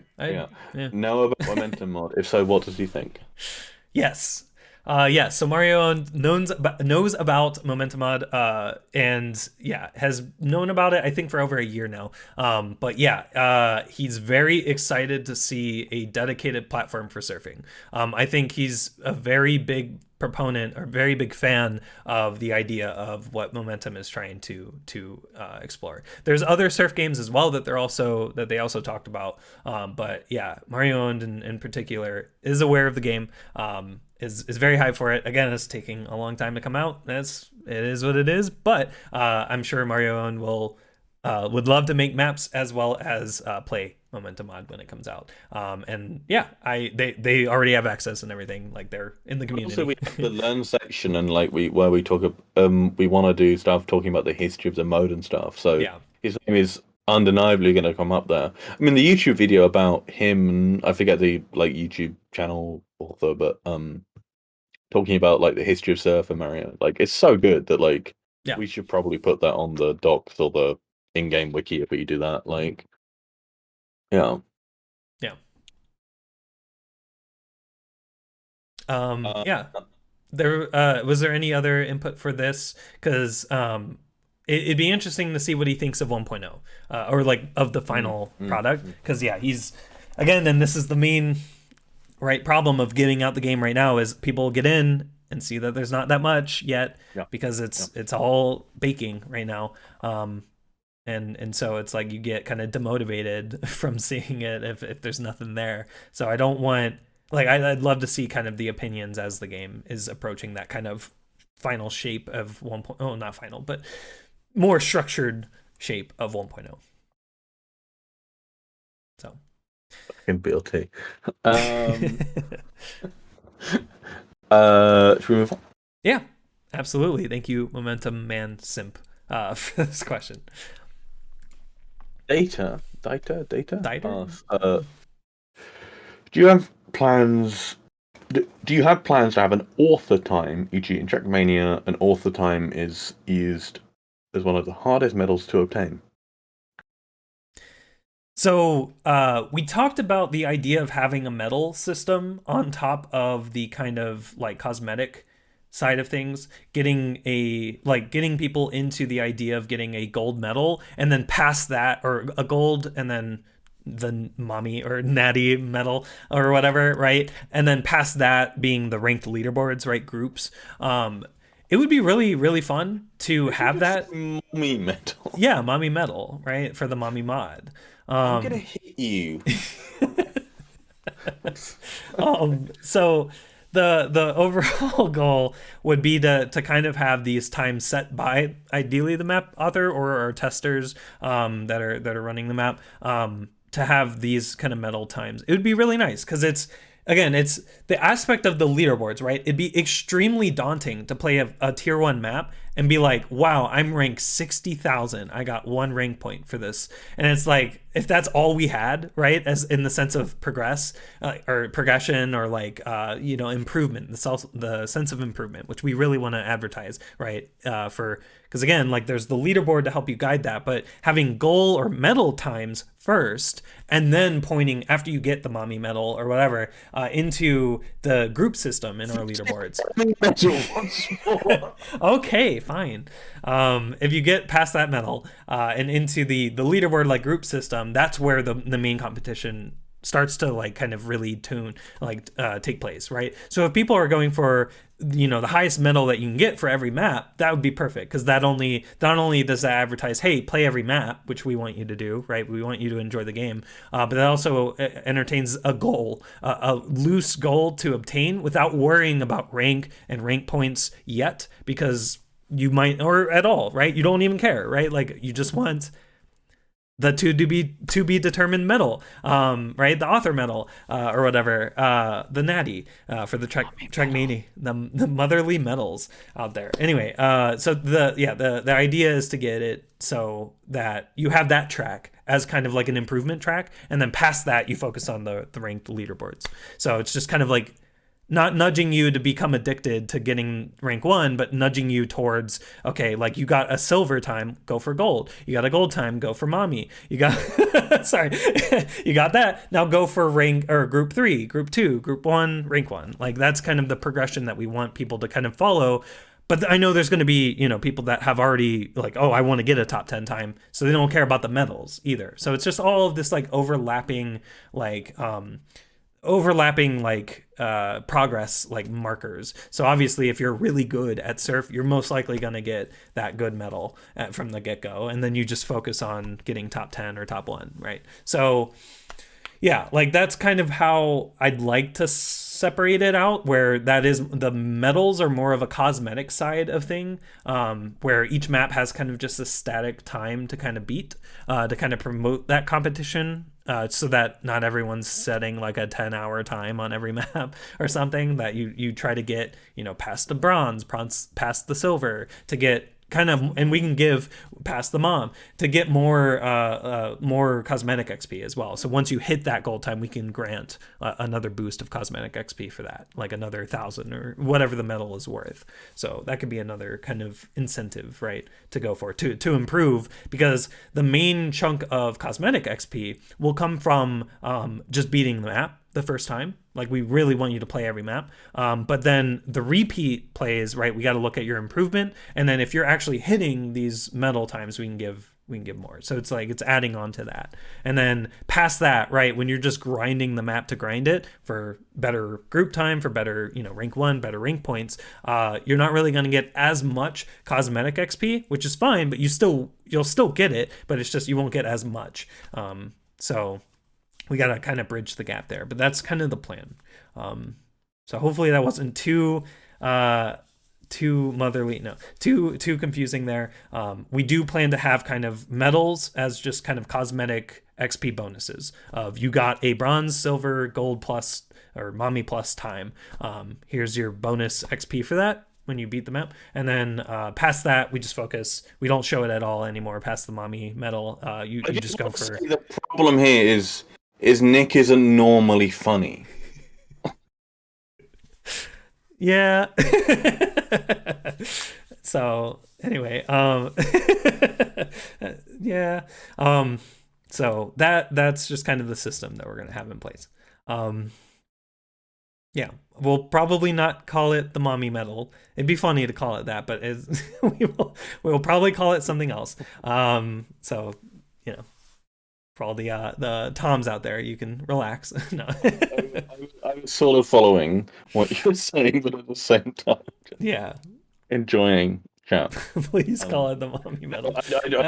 Chat wants it. You're completely right, and like, not that I've really been listening, but like everything we've said before about like our preferences for like this kind of Trackmania style stuff. Yeah, it's obviously completely right. Yeah. But if you keep saying mommy, I quit. Okay, I'll tone it back. Just I don't want that to happen. So I'll tone it back. But so yeah, that is the plan. That's roughly the plan. It'll be part of the map review process when we set these times for these medals. So, be on the lookout for that. And I mean, we'll take author times into consideration. What's your PB from your own testing? But an author isn't necessarily always going to be the best time. So we could set it as that top medal, right? Platinum. I'll just call it platinum for now. Anyway, above gold, right? So, we can try to kind of balance it with like, okay, what were playtesters getting? What were the really good playtesters getting? What did the author get? Kind of set some times based off of that. So the author time will be a medal, but it might not be the best, if that makes sense, because sometimes they don't do the best run. Then again, we're also not setting like a group 1 time as, the platinum or whatever. So we'll see.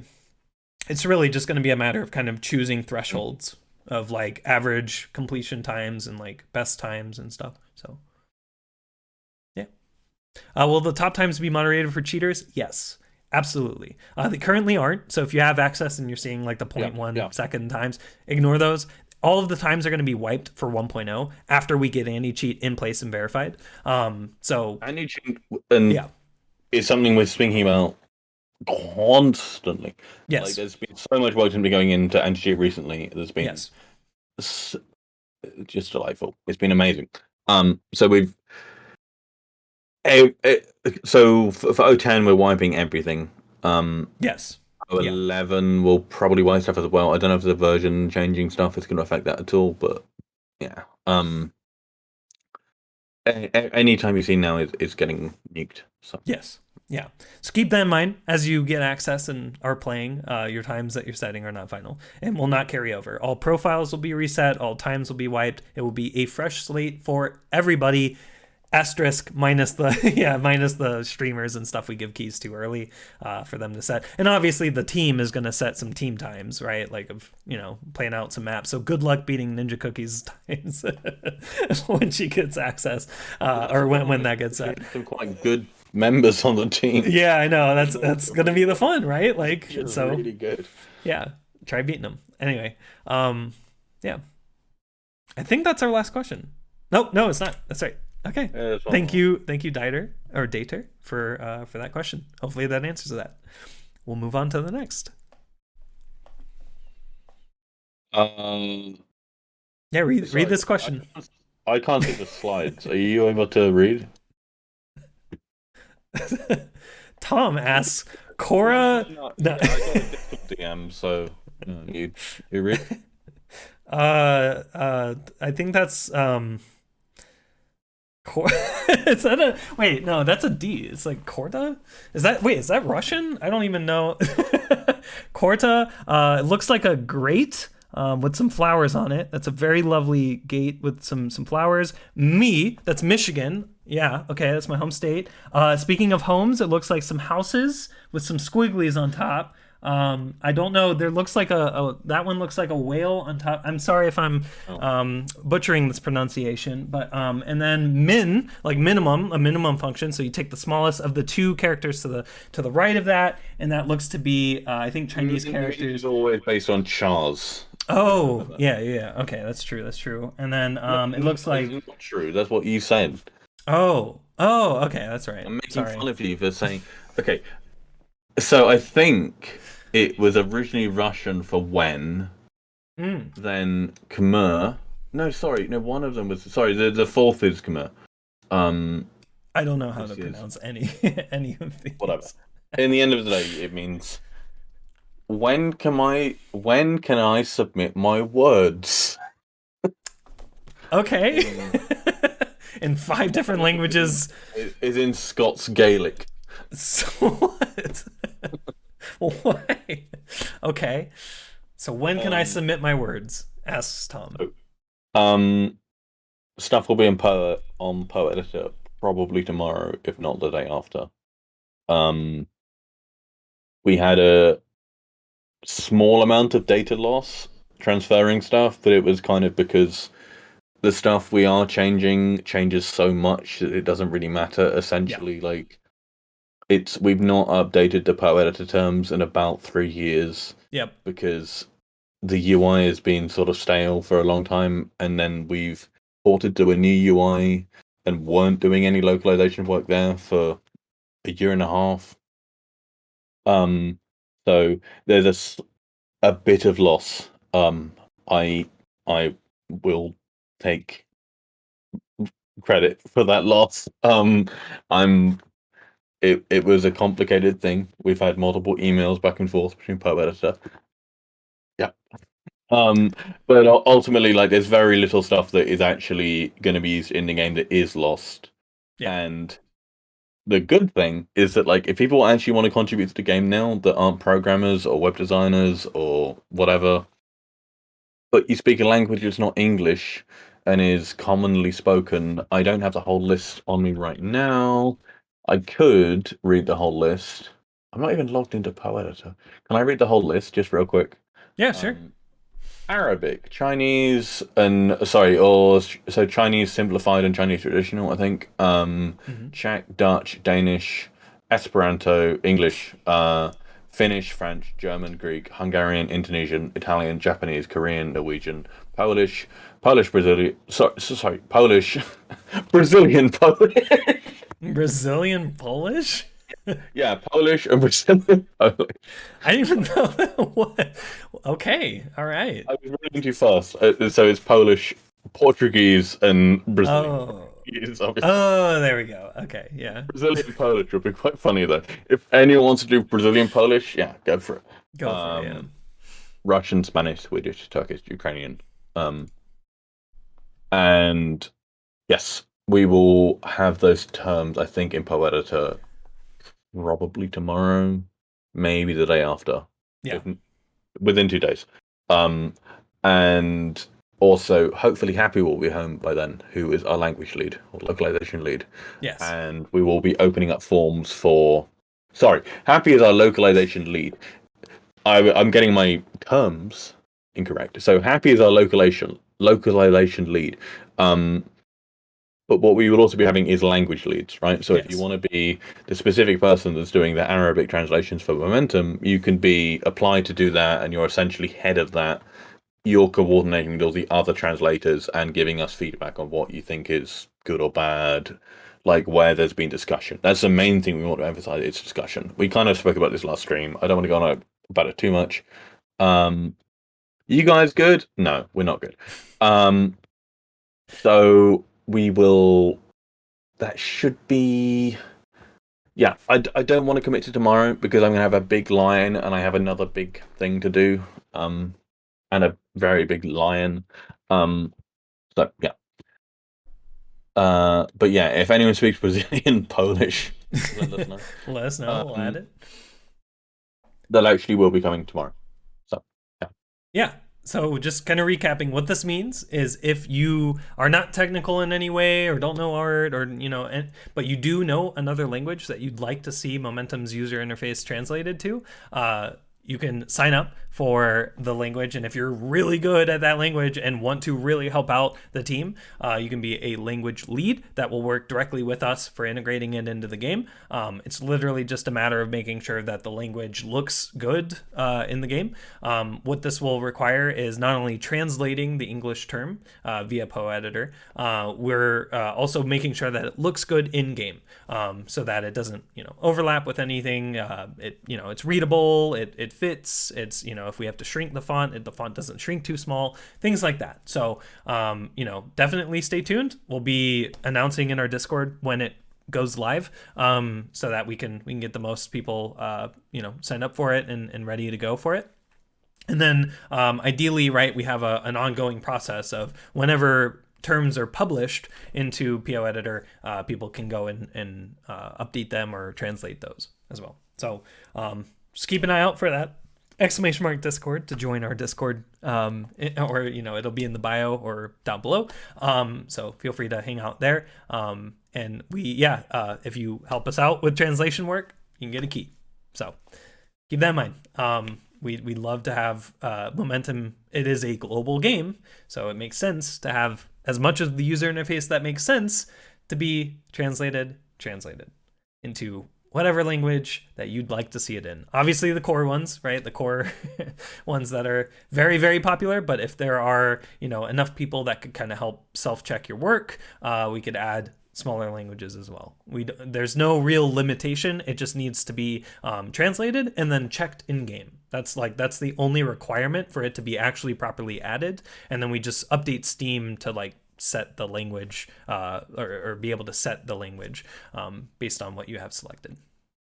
So yeah, we're gonna start getting updated localization notes in the patch notes because every push we do to Steam will update the version. So version 0.99999.999 is going to be updating localization strings. So anyway, essentially every Steam push we do, we will pull from Poe Editor and they'll be done automatically. Exactly. So it'll be automatically pulled, for a release. So there's no manual update work. We do will have updated localization. Actually, that is true. Unless there's been absolutely no work done on PO Editor. If there was no work done at all, then the strings don't update, right? Because nobody updated them on the website. So but anyway, so keep in mind, just join our Discord, hang out with us. We'll be announcing that. I mean, once you get all signed up and in, we'll get keys going so that you guys can test the language locally. because that's what the key is going to be for, right? Like you got to test it locally. So, yeah. But this is going to be the best way of community contribution that we kind of have, really. Yes.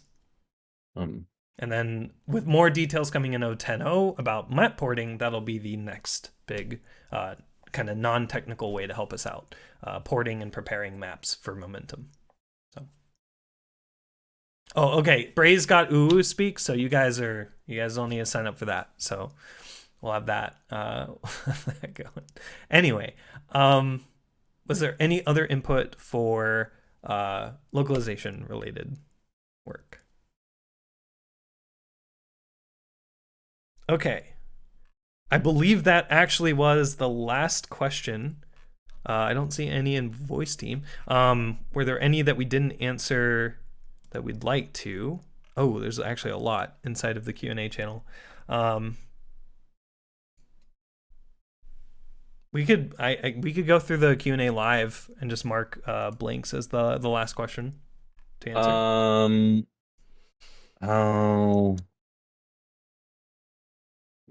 We could. What are we feeling? Are you pretty tired? Because then we could just go to gameplay. I don't mind. I don't mind doing this. But also these could be good for next month. Then again, people have just asked us today, so it is better to do it today. Wait, sorry. We could take chat questions. That's something we haven't really done like directly before. We could just like give chat like 10 minutes to ask us. Speed run these questions, like the ones we have in Q&A live. Q&A live. Yeah, let's do that. Maybe we should give. Okay, one of them is silly. Okay. Cross says when is what? Most of them are silly, and CaWU's one is actually quite good that we could say right now and is like on the topic. So let's do this. Shall I just read them out? Yeah, that works. Even as like who said it and the question. Yeah, so CaWU, who is obviously a lovely, frequent question giver and great person in the Discord, is there any way to submit feedback on Discord? How do I use it? So yeah, we've got forums. We're using them a decent amount now. We're not completely changing the server, but we're using forums. I think they're really good. I do UI UX work, and so I understand how fucking impossible it is to do something like forums on Discord. So as much money as Discord might have, this is like as a UI challenge, which make me fucking shit myself to try and do this well. And I think they've done it pretty well. A wrench of all would we'll get to that. Okay. Not in this Q&A stream. Anyway. So to submit feedback on Discord, please, if you have like actual good feedback, the forum posts on there are gonna be much easier to read. Also, we have Bird, who's one of our newer devs, who's been doing amazing stuff, who hopefully is gonna be. We have a issue on the Discord bot to make a little feature that lets us immediately make a make a GitHub issue for a specific thread on Discord. So that should be really, really nice to have. I don't know what the Discord API is like for forums yet. We'll see. But sorry, I completely took over that. Nick, what are your thoughts? I like Discord forums for organizing discussions around specific bugs. It lets us kind of drill into if the game's crashing or something, more in depth into that kind of situation.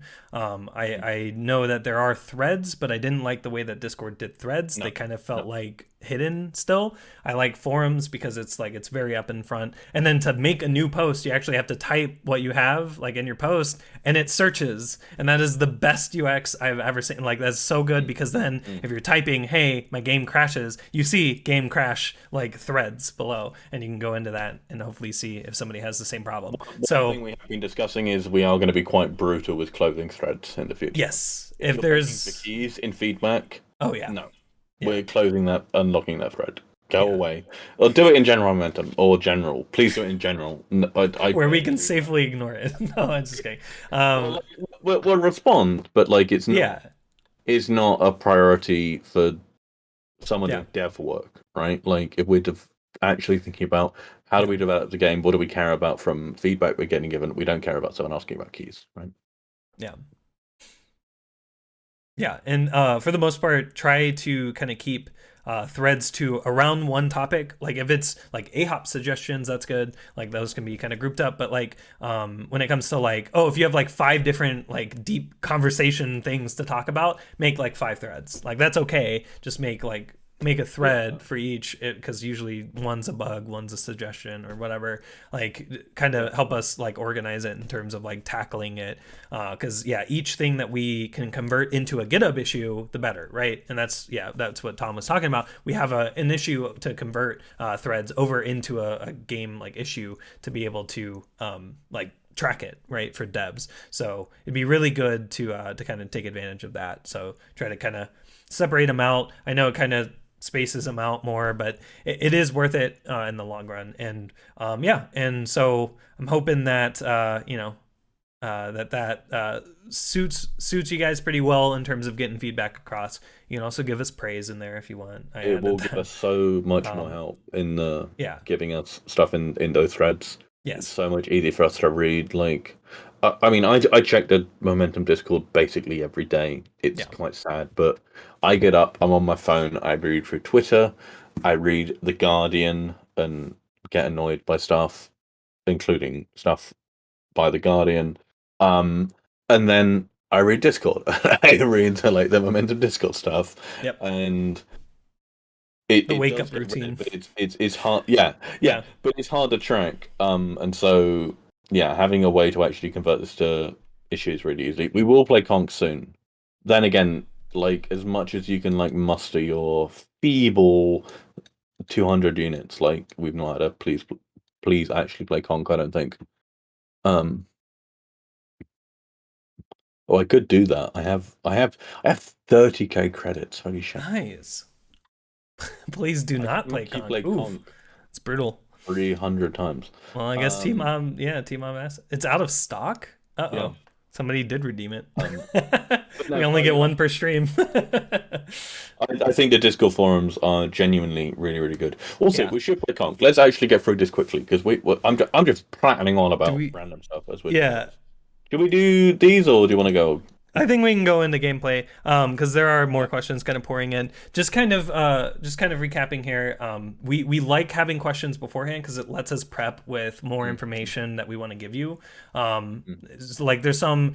I used to do diagrams and stuff back in previous Q&A streams. So doing those kind of things last minute or right now, it's very haphazard. So it just helps us kind of like make a better presentation for you if you ask it beforehand. And so if you didn't get a question answered here, it will be answered in the next one. So they always loop over unless you're asking us really stupid shit. Sometimes we just don't have an answer, or we just have like a 2-second answer or whatever. So but seriously, any questions that you guys have, please join our Discord and ask us in Q&A live. It's how we curate them and keep track of them. So and then that way we can also ask you. It even happened right before, like 2 days ago, there was more clarification I needed for a question. It was kind of just asked and wasn't really elaborated on, so we got some more information there so that we could properly talk about it. So it's definitely good to get it in beforehand. But hey, down the line, right, if we're not getting that many questions, maybe we can start taking live ones. But usually these things go for like an hour or two before we're like, okay, questioned out, let's save the rest for next time. That's kind of what's happening here. So we're gonna switch over to some gameplay. You guys can check out the game. We'll have a public lobby so that people in the lobby can hang out with us. We'll play some Conk because apparently somebody actually redeemed please actually play Conk, so we'll have to play some Conk. Yeah, let's play some Conk Speed. Conk Speed? Okay. Yeah. I mean, cool. I feel like we've not shown enough on stream. Yeah. Like the map, like amount of texture work that went into it, like these dev textures. I mean, we'll do some B-hop after Pla. Actually, Pla, well, I need to get a better layout for this. I don't actually know like what's the best layout to have like a 16:9 game and then a bunch of webcams. Like there could be a variable amount. I don't know. I don't want to block the game. It's weird. It should clearly be me stretched to like 16:2. Yeah. And then you can be like Where's the gorilla? He's taking a nap. I haven't had time to like force any. It's taking a nap. Okay. Cool. So we wanted some conch. We'll do some conch speed. Conch speed whip. The thing was like, if I was getting paid for that gorilla, I mean, yeah, I'd have earned like $1. Oh yeah, the unknown bug is a little interesting. It's just we enter. That one is tubeless. Oh, okay. Well, that's only 16. I don't know. It'd be a little dangerous. I was gonna just show the progress. So as always, in every single stream, because there's new people, new faces here. Hi. Multiplayer in this game is optional. You don't actually have to play with anyone if you don't want to. One of the ways that you can play with other people is creating a public lobby. This is currently the lobby browser. There are 2 lobbies that are currently open. You can also create your own, so we'll make a third one. The lobby creation is literally a matter of like just clicking create, and it's like, okay, your settings. If you want an invite only, friends only, public, the amount of people, you can go up to a max of 250. So I'm going to do that because why not? And then, yeah, you create a lobby. And the nice thing about a lobby, right, is when it's public, like technically anyone can join it. So as you see, people kind of flood in here. These are people that, oh man, sorry, my OBS is in the way. Okay, sorry. So as you can see, people can kind of join in, and not only that, but you can chat in the menu. So like there's the the way to view multiplayer in this game is it's actually a layer on top of the entire game that extends over the entire game. So there's people playing on different maps, chatting across map. There's people in menu like me, just chatting from the menu.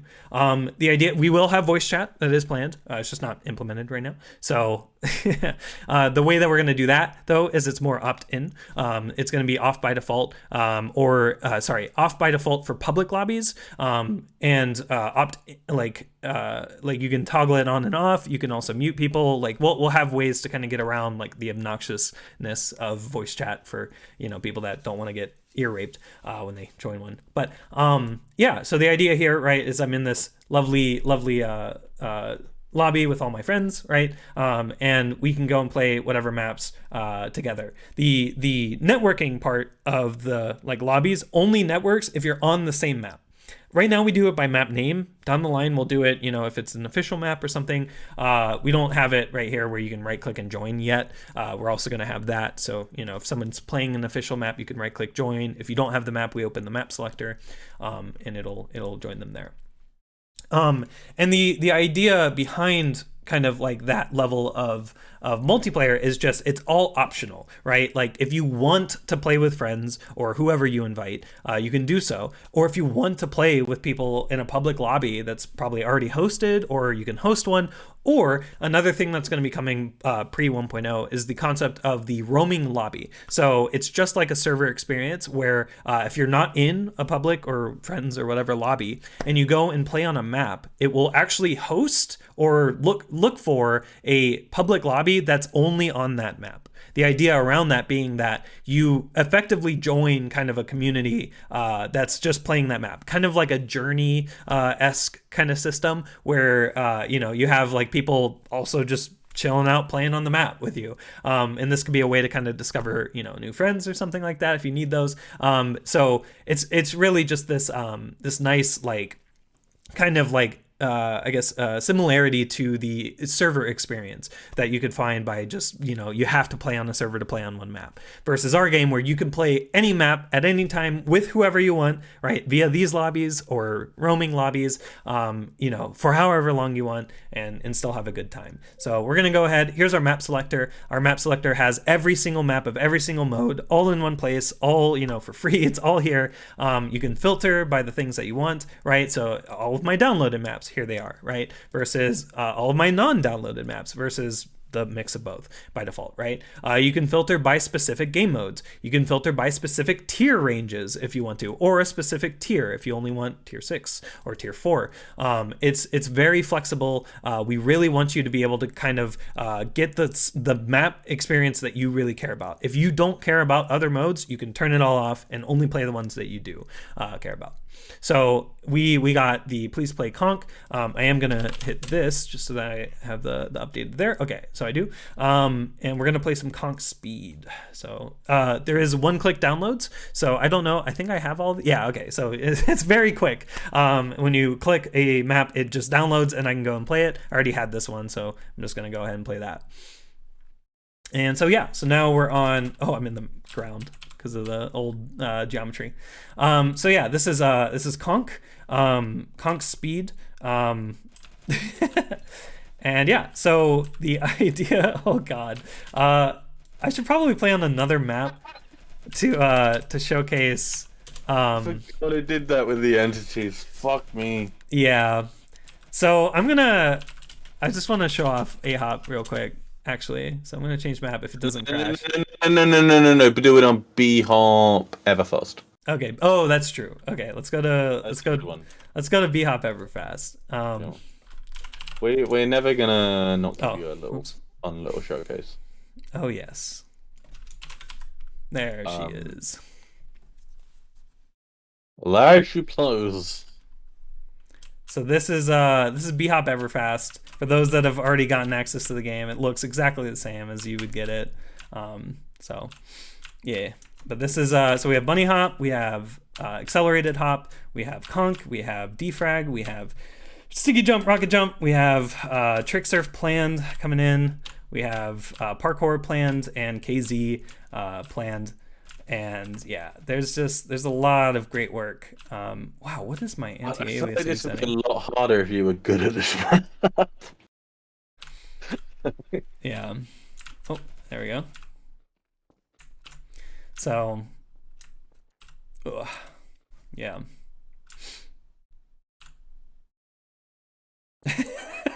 Yick.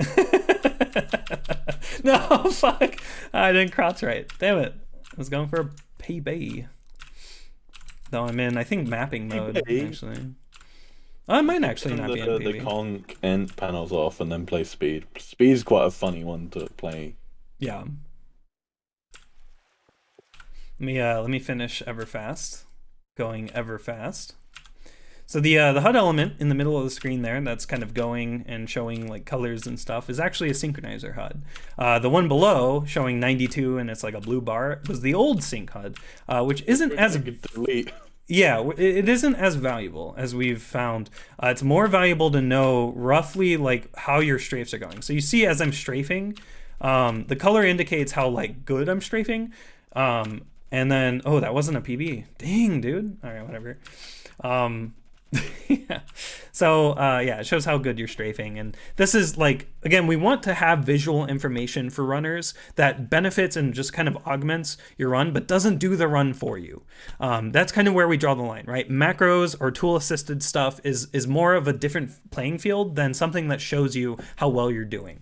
Defrag, for example, has CGAS, which really shows you like where you're trying to like if you're strafing the right way, or like anything like that, and specifically for defrag, right? That's very important. But B-Hop is very strafe focused as well, and deserves a similar kind of HUD element like this.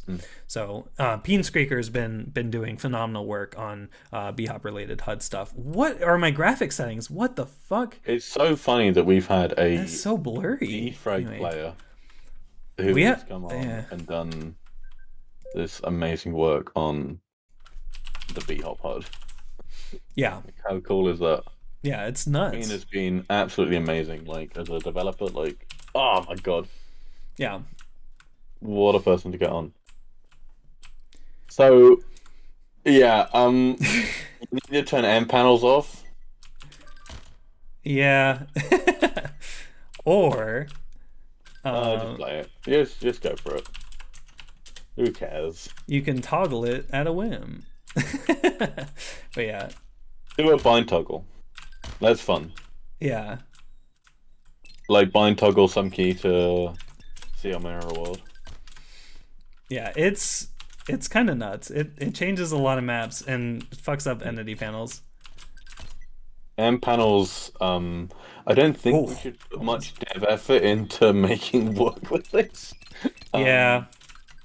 I mean, it would be in the It's more neat on HUD or World HUD list modes. So like B-hop, A-hop, surf, rocket jump, you know, sticky jump. Well, yeah, it's fun. Speaking of sticky jump, would we show them the really chaotic map for it? which map is Coast. it? Coast. Oh yeah. Okay. Let me go to A-hop Coast and show that for a sec. Like, but I'll come back and play some you Conk. spent a decent amount of time playing. Yeah, this is gonna be a little nuts. Coast, right? Yeah. This is hard. Years of. Hard. So this is years of A-hop like experience from running Half-Life 2 back in the day. That's where this A-hop movement comes from. This is tough. So yeah, so I'm gonna just try my best to kind of. This is rough. Okay, this is already. Yeah. This is oh my god, there's a fucking rock there. Okay, yep. Of course there is. Why wouldn't there be? If you remember about like the whole like geometry of the map, you just forget. So yeah. Oh wait, and then I go this way. Yeah. Oh, okay. So I think NVC this way now. Yep. did this originally for Half-Life 2 Mirrored or something as a thing. Yeah. And then I think SL, one of our devs, looked at it and just decided, I'm gonna do this in like a cleaner way, and did it in. It's a shockingly. Oh god, I go over there. I keep forgetting. Keep wanting to. Oh, okay, there we go. Oh shit. All right, there we go. It's a shockingly small number of lines of code for the amount that this changes. Oh. Oh, I can't go up there. I forgot about that. A lot of it is multiplying stuff by -1. I guess. But I mean, SL did it in such a clean way. No offense to NBC. Like NBC had a really cool idea. Yeah. Did NBC do it via maps? I believe. Oh shit. Okay. No, I think he did it on SSDK 2013, which has access to some of the View render stuff. Yeah, that's right. Oh fuck. Okay. Well, I think NBC did it pretty well, so it would be wrong for us to just credit SL for it entirely. In fact, like NBC, I think had the main idea and did it pretty okay. So nuts. Oh god. But yeah, I think SL saw it and was like, yeah, this would be fun. It's essentially Mario Kart. It's just the Mario Kart mirrored world thing. Yeah. But for something like Coast, I'm watching you play it right now, and this is upsetting me. Yeah. Like I really struggle to play this myself. I spent about half an hour trying to mess with this, and I could not play it. Feels like a brand new Half-Life 2 game. No. It's so nuts. Long. Yeah. All the big like coasts, like the sea expanses and stuff, like just feels so much bigger. Yeah. It's like normally you just ignore them, but suddenly like your brain is telling you to like pay attention to that shit. Yeah. In Defrag, I would do sort of reshade. Yeah, you probably can. Oh. Can you do that? Yeah, no, you probably can do that pretty well with just something changing the V buffer in post. Yeah. Oh my god. Yeah. There's probably hooks. RTX I know, like when you're like drawing, like it's a really big thing to just constantly like flip what you're drawing to like reset your perspective. Oh yeah. I've heard that a lot. Yeah. It's really useful. This is a completely new map to me. This is insane. What am I watching? That's so horrible. Yeah. And you gotta go this way. I forgot about that. Yeah. I have probably over 100 hours playing like HL2 Coast and then Embellis's Coast combined. Like, yeah, that's so weird. And then the tunnel's gonna curve out the right here too. Oh man, yep. And then you go around. Oh no. And then it's gonna be on the left. Oh man. It's a very small programming thing. Oh no, fuck! I fucked up my page, which cough. Well, I knew you were gonna fuck that up. But... Yeah. Oh, okay, we're good. I'm like a few seconds behind you on the stream, but I knew you'd fuck that up. Oh yeah, it's hard. It's hard. All right. Did you beat the map yet? In like 5 seconds. Yeah. I'm just gotta climb up a baby bitch ladder real quick. Oh yeah. And then go to the right, and then the actual proper like diagonal view climb thing. Yeah. And oh no. Oh, that's so weird. And there you go. A-hop cows. So yeah, that is a toggleable thing that will, be just something fun for people to try out. We might do a separate leaderboard for it as a fun thing. Yeah, we just can't. as like a We little... can't do good anti-cheat for that. There's just no way, right? Because it's literally, but yeah. And this is it. Forwards, which I have done many a year. So I'm gonna just do. I could probably do this blindfolded. Probably, I don't know. Okay, but I'm gonna shout at you for everything you do badly. Okay. I play this map a lot. That's solid. Why do you just get on the? All right. Gotcha. Oh, okay. That was a displacement. All right. I just hate these rocks here are the hardest part of the coast. Honestly, like those displacements are impossible to. Right, well. So this is it normally because I've done this fucking 30 years in a row. So this is why I'm going so fast here. But yeah, and you can see why I'm making this game because I wanted to play A-hop coast. Oh shit. Okay. The David launch. Yeah. Oh. And if he even gets to call it that name, I feel like everyone did that before him. Oh. Wait. Oh no. Oh, okay, well, Embellis, I got some suggestions for the map. It's a part of it that kind of sucks. Let's do light post. Nope. Train. No, fuck. Okay, well, sprint jump around. Can we give Embellis like an early build of Mirror World? Cool new stuff. No, the engine. Oh, that stuff. Yeah, we could see. Oh, we're good. If he wants it, we'll give you a build. Oh, didn't get into the tunnel. I'll get back to Conk. Don't worry, we have plenty of time. See, the message of please actually play Conk isn't please actually play Conk first. No, it's just please play Conk at some point in your life. Exactly. Which we sometimes decides to do it. Yeah. It's like a desperate onus on you to like at some point play Conk before you die, unless like you know. Taking a couple of shortcuts that I didn't in the mirrored world. How could you not do like the boat launch? And I forgot to set up the corner of the boat. Yeah. Please play defrag. Yeah, we got to get all the modes in, and then we can do a please play for everything. And then a please play everything, which will be like probably like 100,000. Please set a world record, 2 million. No, that's honestly one of the most fun things that Momentum is to just play like every existing mode and like beat a map in every mode. Yeah. Or like beat like a tier 2 in every mode. Oh. That's really fun. I was an ASHing. Ooh, that was a fucking sick hop. Let's go. We can call this S-hop because that was sick as fuck. And then this is why I was going to the right in this tunnel because you go to the right. If we maybe show the world record after this. Yeah, I guess. People how much better people can do this.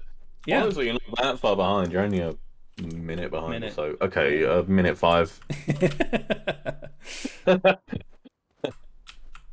This is the hardest map in Coast for me. Without the SMG nade, like I'm terrible at this. Oh, that was cool. I do not do it that way. Okay. I was trying to ASH in the water. ASHing is very fun. Also, yeah, we made a little cap on that guy. So I actually had a top 10 pace run. I think I have top 10. Wait, hey, that's a fatty peeber. Let's go. What's my time on leaderboards for Coast now? Am I top 10? Let's find out. Yeah, you are. Oh, you're at the bottom of top. You're ranked 10, but yeah. Oh, yeah. That wasn't a PB. I got a 233. Okay. I almost got like several seconds before that, but I did exactly the same thing you did, like hitting that weird like spike bit and getting flung in the air. Yeah. And I think I would have got like rank 5 without that. But I've probably played this map more than anyone else, I feel, because I'm really bad and I have top 10. So I just love this map. It's like, a great map. For me it's like it's romantic. It's like it's this perfect like I love Half-Life 2. It's a it's a bad game in loads of ways, but like the movement is so gorgeous and coast. If we ever get boatless, I mean, Yeah, AHOP Canals is another wish list map of mine. sorry, yeah, canals, boatless is the same thing, yeah. But No, yeah. it's because it starts at boat. Yeah, you basically go boatless. Uh-huh. But then again, my gloried Canals 07 strat, I guess would be in the run actually, probably. Yeah. It'd be a really fast way of doing that. Please play parkour. We don't even have the code anyway. I'd have to do a No. dev build, I think. Well, that's the hard thing with parkour is that we don't have license code to any of that. To extend on the networking talk, that random laser. Look at that! Look at that! Yeah. And then he hits the pallet. Rip. This can be optimized. Oh, no, sorry, I'm a few seconds behind, but yeah, that's so nice. Yeah. But yeah, to touch on the networking, that yellow trail and block that you saw was another player playing on the same map at the same time. You can watch a replay while other people are playing. You can watch as many replays as you want. Whenever people are playing, you don't have to take control of a bot or whatever. It's just all local playback. So, and then with that in mind, you get to do stuff like dragging back, clicking anywhere in the run, seeing what happened. We're gonna update this UI in the future to have stuff like the stage enters and like how long you spend on a stage. We can extend this to do things like run recording. You saw Ninja Cookie fly through the air there. Make it so not every bit of text is on top of one another. Oh, true that. Yeah. It's very loosely laid out right now, but yeah. So that's AHOP. But we'll go back to Conk Speed and play some Conk. Let me beat Conk Speed. It's been a while since I think I've even played Conk. But yeah, so that's a little bit of that. Oh yeah, we got the Valve hint going.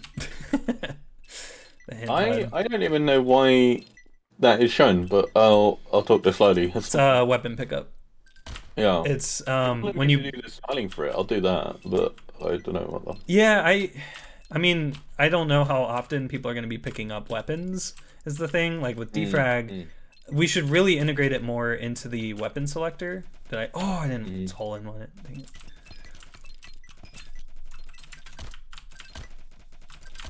Oh, okay, that was the most unnecessary way to get down that hole. But whatever. The second stream that we've shown off like these hand animations. Oh yes. Which is a mixture of Ethan Vong and a spring scale. Oh yes. And is fucking incredible. So false and spring. Holy crap! How good are these? How good are these animations? They're so good. Oh no, I pushed S too much. Oh, dang it. I love the clenching too. Like it adds a bit of like character to it. I just love it. Right. So that's the thing with like really good animators, and I miss Spring Scale. Yes. She's so good, and I really hope like everything she does in the future is amazing she's such a talented animator. I mean, if anyone else wants to do animation for us, by the way, we're looking for animators. We genuinely are looking for animators, and we have two incredibly knowledgeable art people, as in False and Vortex, who if you want to do some animation work for us, like, oh my god, it's quite a good prospect, honestly. Working with us. Minecraft animations, yeah. Can you do the creeper blowing up, like the? Yeah. Resistance is out of his ass. Yeah. Yeah, it's you had to store him somewhere, They're like eggs to him.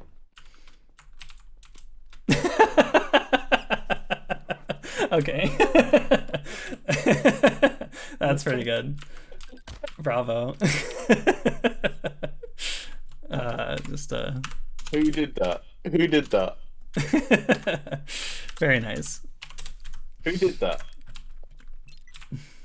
If someone can take credit for it and prove it, they get an extra key. You get an extra key that you can You get a give key to a to friend. give to a friend. Yeah. Because holy crap, that's so funny. Oh. It was terrific. Dang it. Oh, get the retry. Oh, was it terrific? Oh, he says in chat. It was him. And he is over here, and that is his paint color, so I'd believe it. Right. So yeah, for those of you who have not heard of Conk before, Google Doc. the Conk grenade is from Team Fortress Classic, and the properties of it are a little weird. The way that Conks work is the further away from it you are, the further it boosts you. So standing like right on it, you see a little bit of a boost I got, but if I throw it here and stand a little further away like this, I get this nice whopping boost to almost make it all the way. I should have thrown it right there to get the full boost to get over there. But If you're in chat, and then you say something so I can. And yeah, and so the plan is, right, with Conk, you know when they're going to detonate, and you can charge them, you can hold on to them for as long as you need until they either blow up in your hand, and that's called a handheld, or you throw it at a specific time so that it blows up like below you, right? So like for this is a drop Conk because I'm holding it up. And obviously our learn section is gonna educate you all about this, but I just like doing it too because it's a very fun mode. It's actually kind of therapeutic. I don't know how to explain it. It's just very relaxing when you like play this game. Anyway, Dev is shilling his own game. Anyway, yeah, and so you get some interesting combinations of like challenges that you have to do. There's juggling that I don't think this map has at all. Oh my god, I'm a fucking god. Anyway, I have not played Conk. It's very hard. It's oh my god. Anyway, I'm about to set a fatty PB on this map. If you can accept Discord DMs, but I sent an epic key for that because that made me laugh so much. Yeah, that was really good. Okay. Well, retry. Dang it. Yeah, it's square law. I would assume so. Ooh, there we go. Perfect. And then I think this is last. Nope, second last. Oh no, 9 from last. I'm dumb. We have a HUD element for that.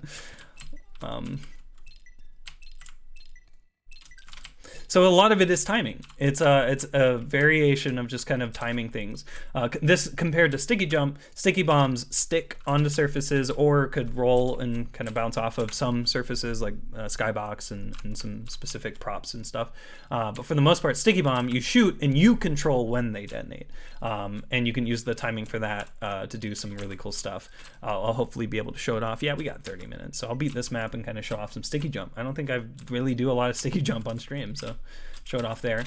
Yeah. But I mean, this is just one of the, well, I guess 8 game modes that we're gonna try to have at 1.0. And it's been a blast going from kind of like the idea of Conk to seeing Fortress Forever, asking Fortress Forever for permission to use their code, getting it in game, getting a lot of Conk boomers in the Discord to give us great feedback that, again, we're going to be modifying kind of how Conk works in the future based off of that feedback. I'm really bad at drop Conks. I don't know why. Just bad at the timing for this one, I guess, in particular. I'm losing my PB. It's going. Oh, no, we're good. Oh my god, I saved another minute. Let's fucking go. Oh, that was bad. I did not time that right. I think you can do this in 1, I think. But I'll do it in 2, because I'm a god gamer. Yeah, and so, this is really what I'm most excited about for Momentum is, like, people getting into modes that they've never heard of or like have always been interested in. But like think about like TFC, it's harder to get into Conk with TFC because it's an older game that you have to get, and then you got to find a server. It's one of the server based games, right? So much with new people to Momentum is how much people like Conk, specifically, which is really funny. I think we'll see this more and more with Defrag. Yeah, Defrag's very much more work in progress, but yeah, like fuck. Oh my god, yeah. It is like the perfect thing for finding people that are, interested in movement modes, and then There's loads of other movement stuff. Yeah. Get into it. And then the learn section on top. Oh fuck, the learn section on top of it all. You know, teaching you how to do conch maps, and then starting, you know, having that range of tiers to be able to go from the learn section into a tier 1 map and like really apply what you just learned. It's gonna be huge, and that was a fucking sick strafe I did blind. Anyway, yeah. So I'm so pumped because it's gonna be amazing when this game finally comes out, and you know people are just going at it. Actually, we're working on it.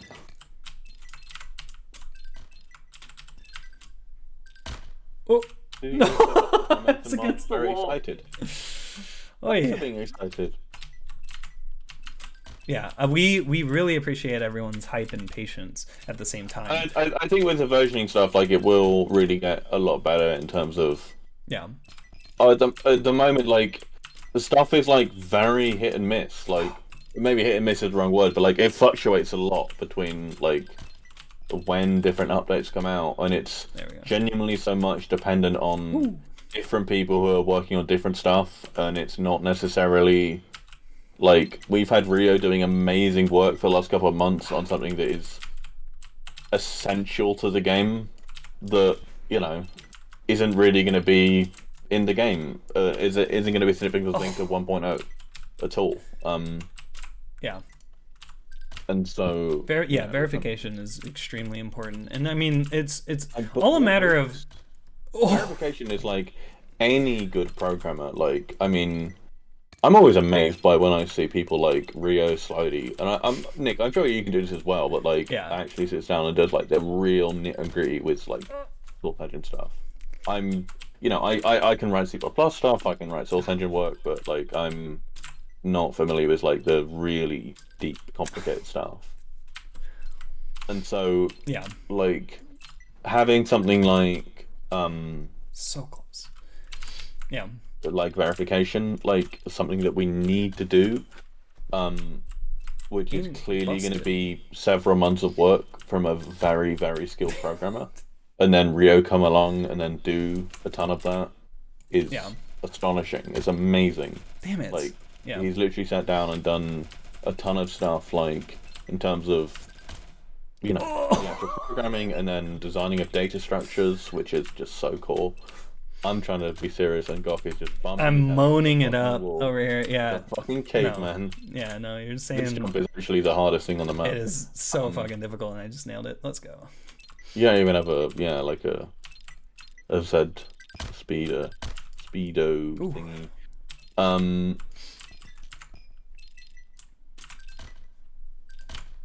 But yeah, I think with the versioning, like it will be a lot clearer, like what is actually getting done when, what is most key, and but also it's kind of, I do really worry about us putting stress on devs who just don't have that much time, but are still really passionate about the project. You know, Bray, one of our like most active contributors, has a full-time job now and is doing work at a game studio that seems great. And Bray is, you know, a really, really good friend of mine and is amazing. And I don't want anyone to feel that, like, it's a completely fluctuating thing. Like, if Bray can't do work on stuff at one time, then whatever. Like, it's... Fatty PB. Also, any truckies in chat? Job as well. Why did I put that there? I don't know why I even made that thing. Ignore the graph being broken. The graph being broken is known. It's actually from an update that we... I think the reason the graph is broken is a really good thing. I've not tested it yet, but I think it's because Valve actually fixed a bug that we also have. Yeah. That we did Java-sided, JavaScript-sided. I think it's literally a 2-character change in our code that will fix it. I could be wrong, but there's a good chance that that's it. It's literally I change just a 1-character change. I change a 2 to a 1, and everything's fixed. I think. The other thing I wanted to talk about with this end panel. Mean? Yeah, so the graph panel. The graph means if you ignore the dots that are wrong. No, the dots are correct. actually. Oh, sorry, the dots are correct. Yeah, yes. Yeah. So it's actually your time. It's a comparison. So if you've ever seen speedrunners use live split, it's the live split graph, meaning that red, if your graph is going up into the red, that means you're losing time. But if it's going down below into the blue, we're doing blue, I think it's green in live split. Yeah, that means you're gaining time. Copied this entirely off of live split. Yes. This is completely from live split. I actually spoke to one of the devs that's working on like a live split rewrite, and I was like, yeah, I copied this from you. I hope that's okay. like yeah, it's okay. It's a source.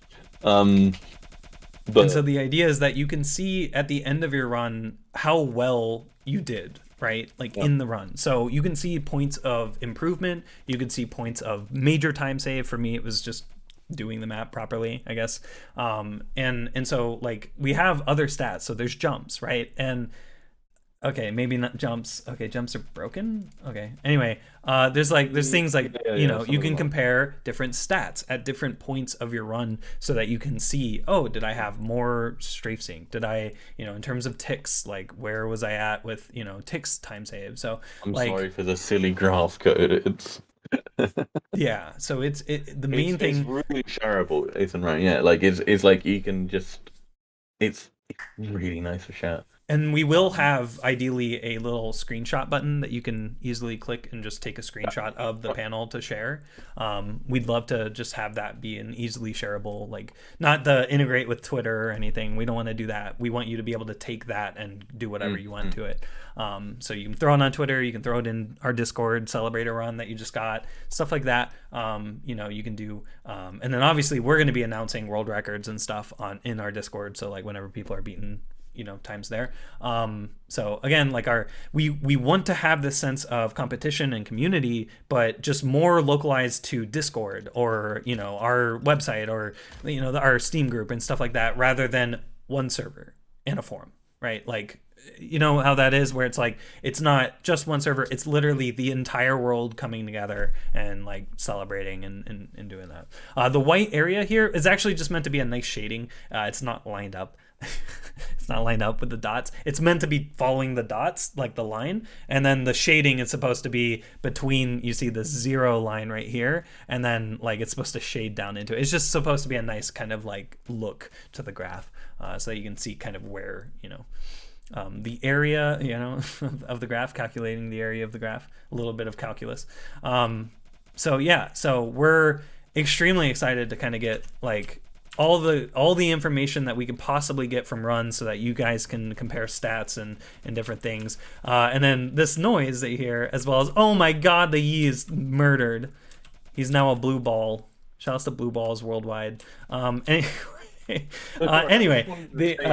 in terms of saving and loading, so yes, back to series. We worked on this a lot, and in terms of like exporting stuff, but essentially, it did come down to money, and so it is going to be if you want to show your time, you have to do it through MySpace.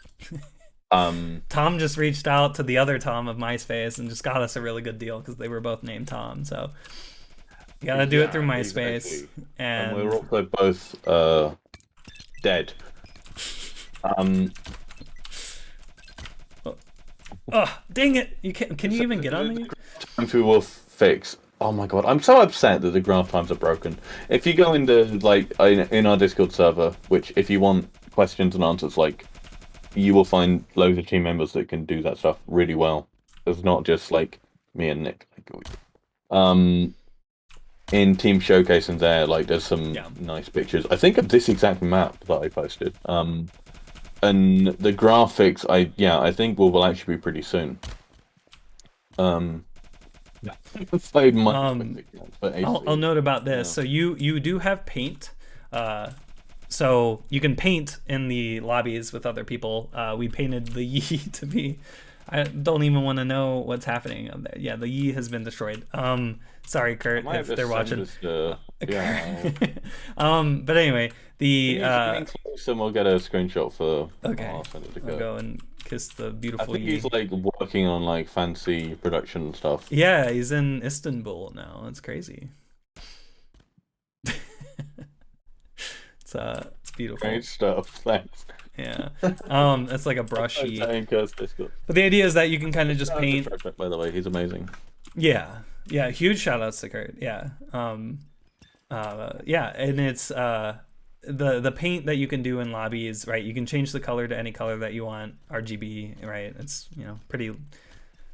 Colors are limitless. No, you can choose any color, and then the idea around paint being kind of more of a marker on, you know, a social marker, as well as maybe a helpful marker for maybe helping guide people where to go. But we also want to extend it further to have like a ping system, so when you want to help maybe a friend or someone that you're spectating go to the right place, you can inspect, like ping certain locations and, you know, or the walls or something.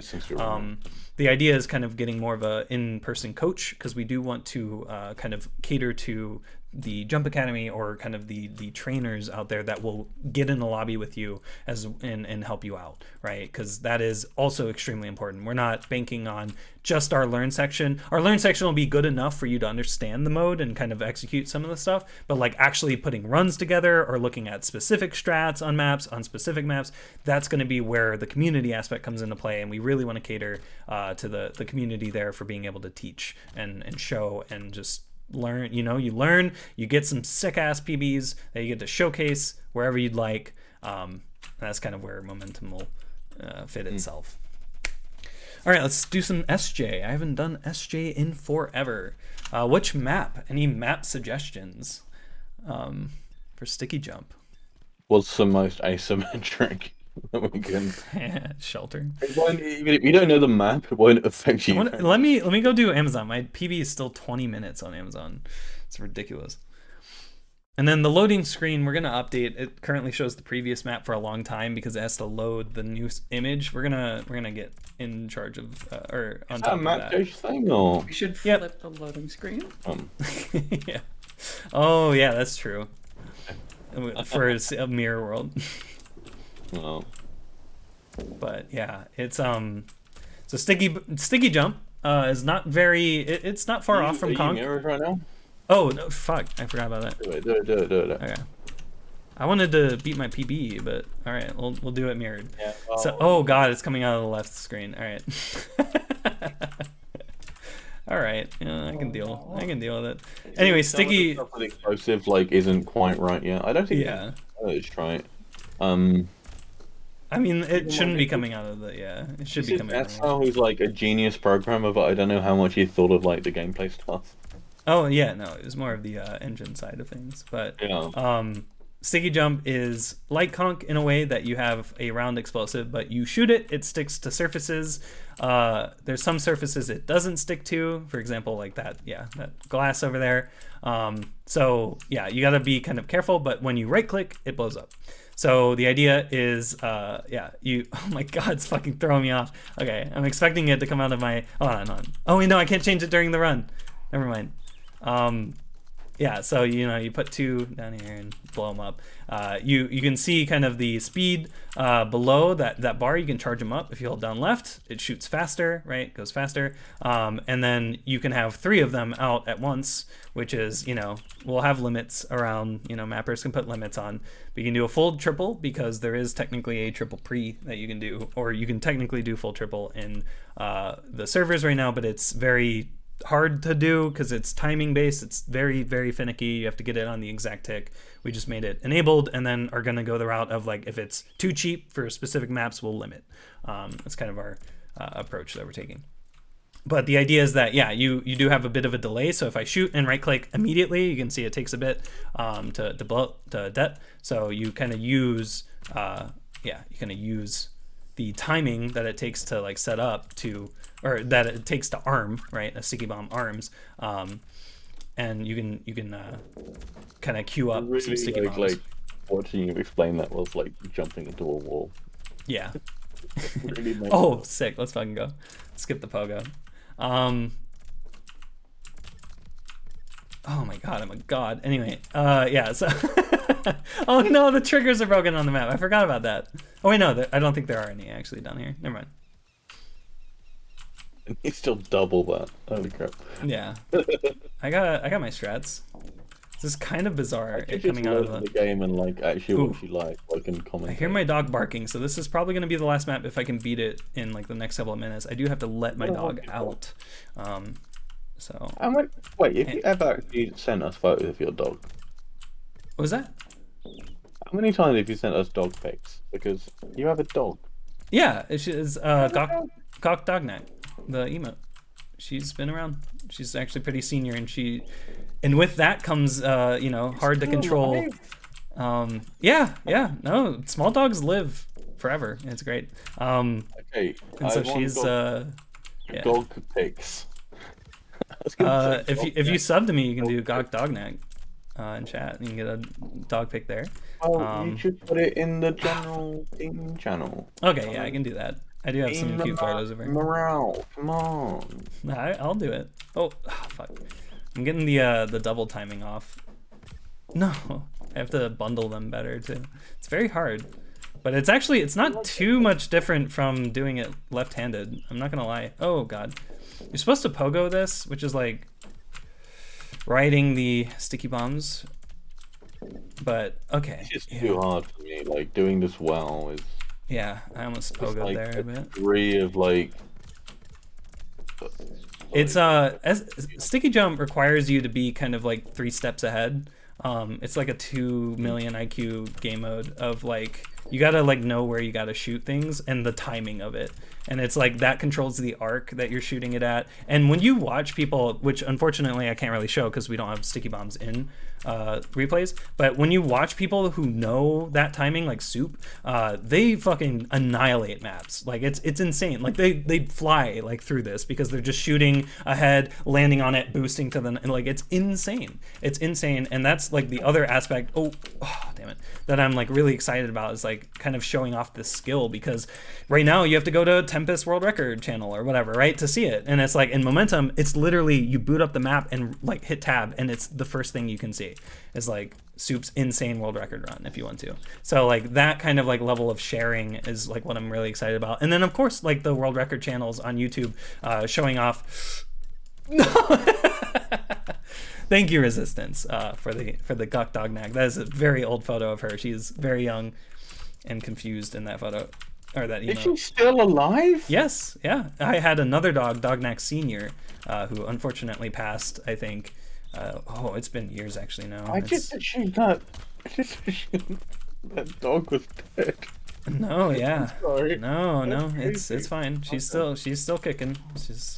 She's literally kicking upstairs and barking to go outside. So once I get, I just literally hit it. Let's fucking go. Anyway, put a dog pic in general Momentum.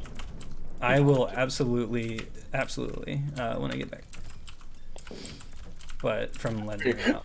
I didn't even know you had a dog. That's ridiculous. It's yeah, she's great. We also have a cat, but it's more my sister's cat.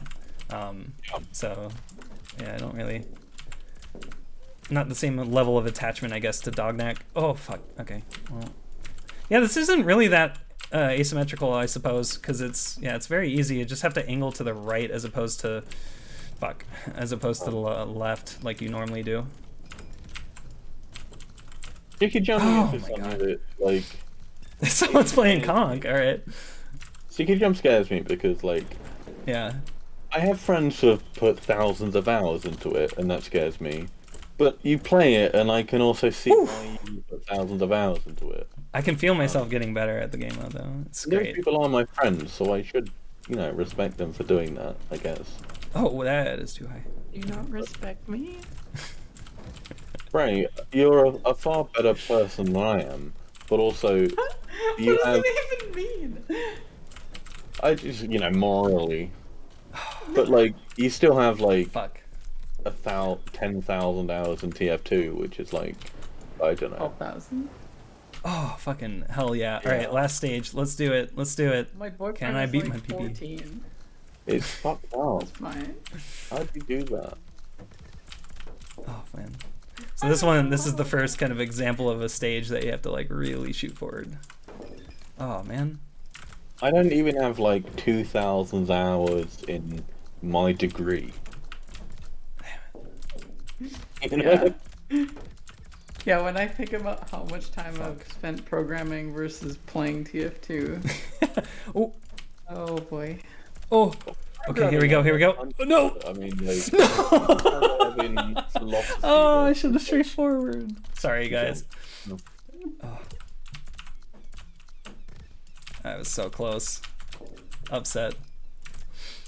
I had it going so good. I actually had like a really fast like going because I like went right up there. Can we go into Discord? Yeah. It's discord.gg/momentum mod. Yep, momentum mod, all one word. Exclamation mark Discord.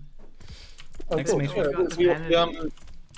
So our Discord, we don't have a separate Discord for team versus like regular people. We just have a ton of private channels for team stuff. Yeah, actual development's a separate Discord. In the like public channels, like if you have suggestions and stuff, like you'll get team members talking there like within a couple of hours usually. Okay, I'm really pleased with our Discord server. Like we do moderated and not have.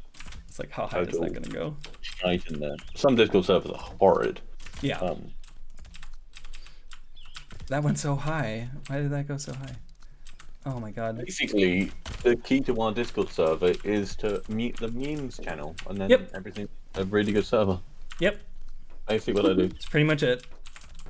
No Reddit. I love Reddit. I absolutely love Reddit. I mean, I love Reddit. You don't love Reddit. No. I really love Reddit. There is a Reddit, isn't there? But it's not like our yeah, it's a little complicated because it was created by somebody else and they don't want to relinquish ownership of it, and so I just kind of gave up. I could probably reach out to like Reddit admins about it because it's like, yeah, obviously they're not gonna know when our game like releases and prep that shit and stuff. Like that Momentum Records, which is like. Yeah, like it's like you know, there's a level of like I'm okay being involved, like yeah, it's not ours, and it's. I mean, as long as it's made clear that it's not us, then there's not really a problem. It's just. Whew, okay. It's called Momentum Records. Yeah. Also, I do want to say that I do love Reddit. Woo! Let's go! I did it. There's no reason to use like Reddit is like a way of. And I don't love Reddit. Reddit fucking sucks. Like. We need to make the bit below all the times bigger somehow. Oh, there's the XP bar. Yeah, the XP bar. Yeah. That was a Seal Mirror World run right there. Anyway, okay. I gotta let my dog out before she does unspeakable things to the carpet. So I guess this is where we can call it. Is there anybody streaming Momentum? There is, and their name is very long. What the fuck? Okay. Anyway, we will raid that person. And yeah, so, okay, let's go ahead and raid this person. So, as always, thank you all so much for watching. Our raid message that we're going to be doing, let me get the actual, it's channel as a follower or subscriber only? That sucks. I love Reddit. No, it's not I love Reddit. It's, please play in your favorite game mode. You can say Reddit if you want to. Please play in your favorite game mode and a smile. Any smile emoji that you want, and enjoy the other person playing some Momentum. And yeah, thank you all so much for watching. We'll catch you all in the next Q&A stream. Thank you so much. Bye Bye. I've been in India this week. Bye.